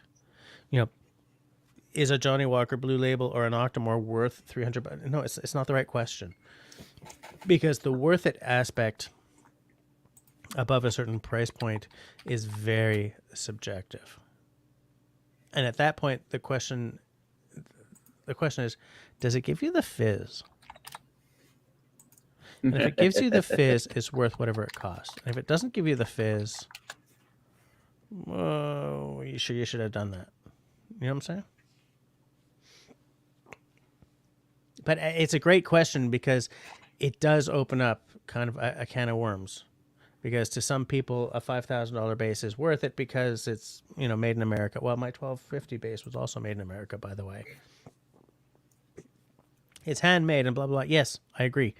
But the only person, when I'm standing on stage, the only person who knows anything. How many of you guys know what I'm talking about if I say the nut on a bass or on a guitar or on a mandolin? Like, how many of you guys think I'm just talking about something filthy? But like, how many? You know what the nut is, right? Okay, Russell knows what the nut is. For those of you who don't, hold on. I was raising my hand to say I thought you were talking about something filthy. I was giving you the benefit of the doubt, Russell. Grant, get your bass out. Get your bass. And don't play it because you never play it for us. Son of a ding dong. We want to hear it one of these days. You hear it on the ending music of my whiskey videos, because that's my band playing the theme music. Okay, so this is the nut right here. Okay. Oh, it's the first fret? Yeah. So on my Fender, which is the bass that cost me $12.50, the nut is plastic. On this bass here, this is mammoth ivory. Is anyone in a pub or is listening to our CD going to know? Hell no. Is anyone on a pub or listening to our CD going to hear the magic of this bass? No. Right? The upcharge between $12.50 and $5,000 happens to the bass player. It happens in the fact that I get the fizz from this bass, and I kind of do get the fizz from the other one, actually, even though when I bought it, I was like, I'm not even going to like this. So like, the worth it aspect above a certain price point is completely subjective. Completely. My wife was like, you what? Right? This is Madagascar rosewood. But like, this is maple. This is ash. Ash is getting rarer. Okay, yeah, acknowledged. But this is ash, right? This is spalted maple. Spalt always brings an extra upcharge because there's a lot of work that goes into spalted maple to make sure it doesn't fall apart before you put it on the guitar or the bass or whatever. But that is beautiful. That is really beautiful. Yeah, I love it. I think it's fabulous, and it's light. But it's expensive, and I'm never going to be able to buy another one of these. Don't lose it. Nope. Is that thing insured? Yep. But I couldn't afford the actual musician's insurance on it, so it doesn't come with me to Alberta or anything. The other bass goes, travels.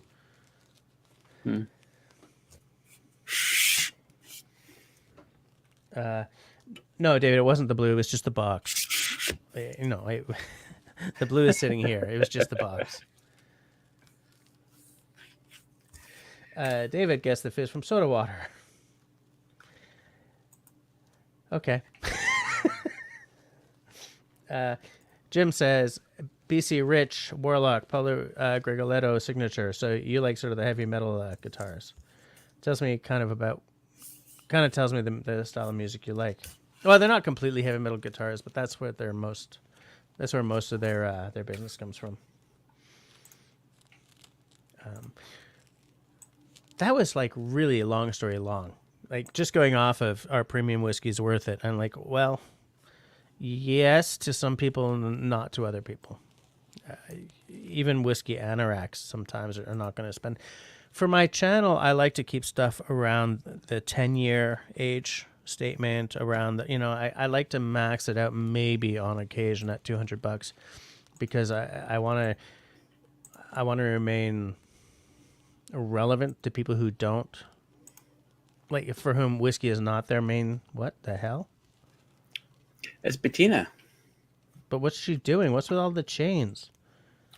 Well, I just thought it would be funny to put her picture up here. Fair enough. I don't remember what I was talking about. Yeah, what's with all the chains, Bettina? That's a bit weird. Mm-hmm. Country Boy says doesn't like the strap on that bass. Yeah, well, the strap is definitely way cheaper. I keep wanting to buy a really special strap for it, but I haven't done it yet. Made out of leather. Leather With the intricate the work, like all laced, interlaced, and everything. Oh yeah, wouldn't that be nice? Yeah, absolutely. Stop playing with your thing. I know. Grab something else.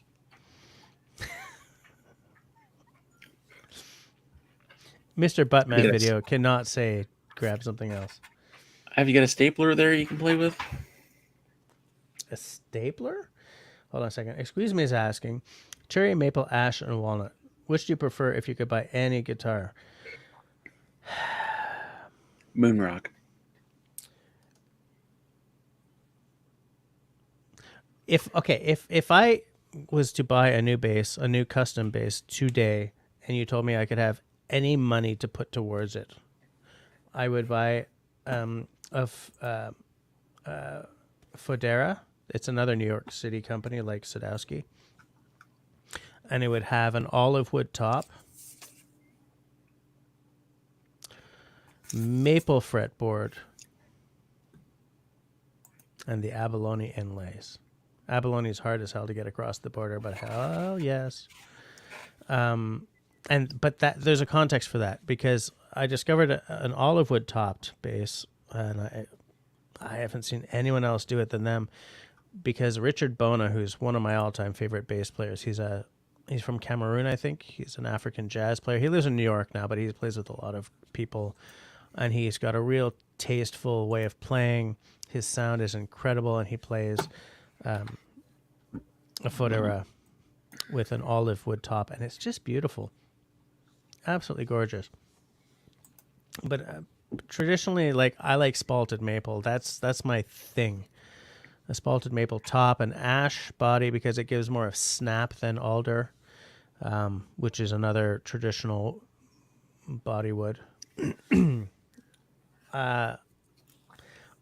I would have said before that it has to be a rosewood fretboard, but my Fender has a maple one, and it's actually pretty nice, so I could go either way on that.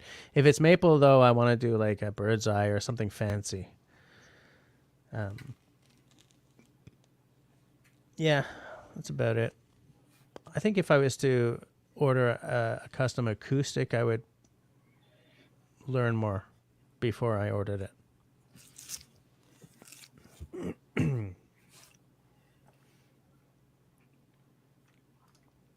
Jim says, my son's bass. Oh, yeah, it's the same thing as me?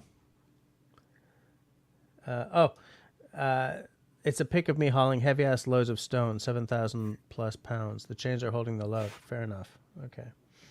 That's why she looks so serious. And that's why Al says, it looks like they changed their holding granite. Yeah. And that's why she looks so serious. Yeah, absolutely. Because it's heavy, it's dangerous. Campbell says, good night. 4 a.m. not for her. All right, good night. Sleep well. Yeah, well.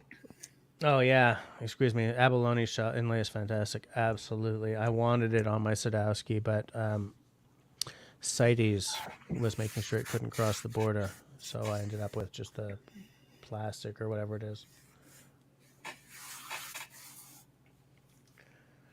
Walnut isn't good for instrument bodies. All it's good for is inlay. Yeah. It's, there are, I think, what's that German company called? Warwick. I think they've done a couple of walnut bodies. Heavy as hell. But like Gibson, man, they use mahogany. Weighs a ton. I used to play a Gibson Thunderbird back in the day. Weighed a ton. Because, mahogany. But part of, they made mahogany part of their sonic character, Granite stairs for a client. That's why she looks so serious. Yeah. Got to get these stairs to the client. They're heavy. Got to get it done. Got to do it right. Got to get that. Got to get that. Got to get that granite. Bow. Got to get that granite. Bow. Got to get that granite. Bow. Squeeze Me is asking if I've listened to Yellow Oregon Bell. No, I do not know that at all. Ron says, I like catching bass in my lake. Fair enough. Thanks for bringing the conversation back to something bushcrafty. Yeah.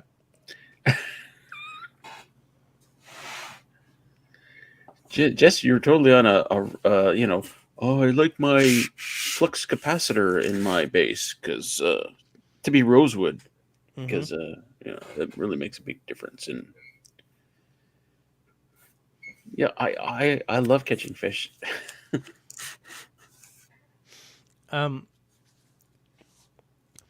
There are certain YouTube channels that I don't know if they mean the fish or the instrument, just going by their name, because of the similarity, shall we say, of spelling.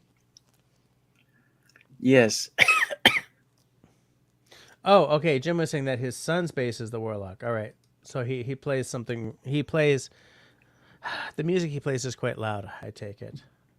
I do want to say that it is past 11. We're going to go till 11:15, and then we're going to shut her down because I have to be out the door early in the morning. I think early in the morning. Yeah, but we don't care about that. Hey, hold on. Jim plays trombone. Do you know who else plays trombone? You do, Russell. You play trombone. Holy crap. Holy crap. When did that happen? There's no special features. Special features. I know I buggered the way that was. Man on the Street says, Bettina, not really, but I can tell granite easily enough. My kitchen counter is granite. It's a black Quebec granite. Apparently we saved money by buying a locally mined or whatever granite. But it was still freaking expensive. That's why she looks so serious. Yes, because they don't want to bust up the stone. Sorry, I interrupted you. It was freaking expensive. Yeah, whatever. It's okay because David is saying that you have to organize some fishing days this summer. Sorry if we keep bringing the conversation back to bushcrafty stuff. I just wish I could fish. Like to me, the idea of hitting the woods. Bushcraft. To me, the idea of like hitting the woods and being able to fish for your supper is really cool. But because of my fish allergies, I fear the fish. I don't know what this lake is going to give me for fear that it's going to be something like an oily fish that will then give me anaphylactic shock while I'm solo in the backwoods. Can you not test this out before? Like, can you not test this out and just kind of like microdosing and see the reaction? I'm not going to microdose fish. But it's funny that because microdosing is essentially how we got our 4-year-olds past allergies of milk and or dairy and eggs. Well, that's exactly what I'm talking about. Like if you microdose, well, at least I mean, I just want to find out what you're allergic to and what you're not allergic to. It's the oilies. Like salmon will put me under. Shark almost did. Trout can't Well, touch. It's all the pink stuff I can't touch. Essentially, white I mean, anything white that I can eat. so like walleye, you're good. You should be good with like bass. You should be good Yeah, with. I think so. Yeah. I mean, but you need to try this. So Well, I do know from experience that I have a fish allergy. Yeah, I have spent, you know, a night or two in the hospital in the past. Yeah, Pam says, fear the fish. I have an EpiPen, but I'm too far away. And I don't even have an EpiPen, which drives my wife crazy. why don't you have an EpiPen? I don't know. I have no idea. That's not a very good answer. I know. Jeez. How much are they expensive? Like what? Are you kidding? We live in a house full of EpiPens, but they're all EpiPen Juniors for very tiny people. So I'll just use like 2 of them.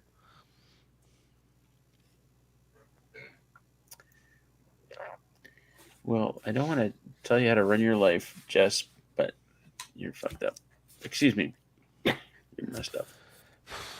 Now I gotta find the timestamp where you said that word, and I have to come and I have to cut it out using YouTube's horrible editing feature. The trim? Oh, yeah. Oh man, why did they design it that way? Just don't do it. It's not worth Just don't. Yep. Beer, blades, bushcrafting, and bases. All the best things. All the best based words. That I started saying that, I knew that it was going to fall apart about halfway through, but you're kind of committed at that point, right? it. Yeah, you got to do it. You got to do what you got to do. Yeah. Country boy again says, "Here in Quebec, there's lots of Country fish you boy. can catch: walleye, bass, pike, perch, lots of white fish." Yeah, you're absolutely right, country boy.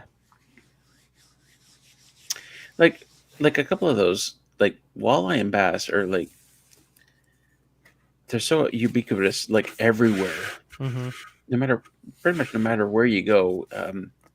If it's not a walleye or bass, put it back. But I mean, it's like most of the fish you're gonna. That's Here's like the thing, 50% of all the fish you're gonna catch. but like I don't even know what they look like. I know what salmon look like because they look like terror, like, but I don't know what they look like, and I don't want to only discover after I've killed the poor thing that it's something I can't eat. Because it's not going to go to waste, right? I throw it in the woods, and the wolves are going to eat it, or the blah. But as someone who like doesn't want to kill something he's not going to eat, I don't want to end this thing and then realize, oh no, it was a trout. You know what I'm saying? Yep, you gotta identify it. Yep, get it. I get it. So I got to have a fish identification thing on my phone, which means I need to bring something electric to my campsite. He said, Holy round! Boom. He brought it full circle. Full full circle, just in Damn. time, because we're here for one more minute. The master. Yeah. The master. I'm I just, oh God, I will sleep well tonight after that. Yep, me too. I might even play with Willie for a bit. Sorry, Willow. Play with Willow for a bit. Oh, my land. Hey there, stranger. Hey, stranger. I love it how everyone's like, this starts with a B now. Oh, look, 3 B's. Everyone's like, B, B, B. And like, here's, excuse me, bye starts with a B. I guess excuse me's had enough of us. Yeah, people are out now. Okay. And in fact, it is 11:15. So I will say, first of all, I will say cheers.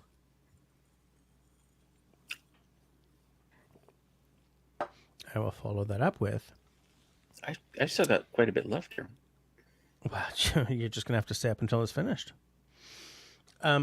Thanks to you guys for coming and hanging with us on Wednesday. I know that Wednesday is a problem for some people. Couldn't really be helped this time because, Valentine's and my anniversary and all that stuff. But thanks for hanging out with us and keeping the side chat so damn interesting all night. I see people are already saying good night. So good night to all of you. Between now and next Tuesday night, please do the following things. Stay safe, stay healthy, stay sane, and be kind to one another. We're not leaving until Russell says pea soup. I gotta see a man about a hearse. All right. Good night, everyone.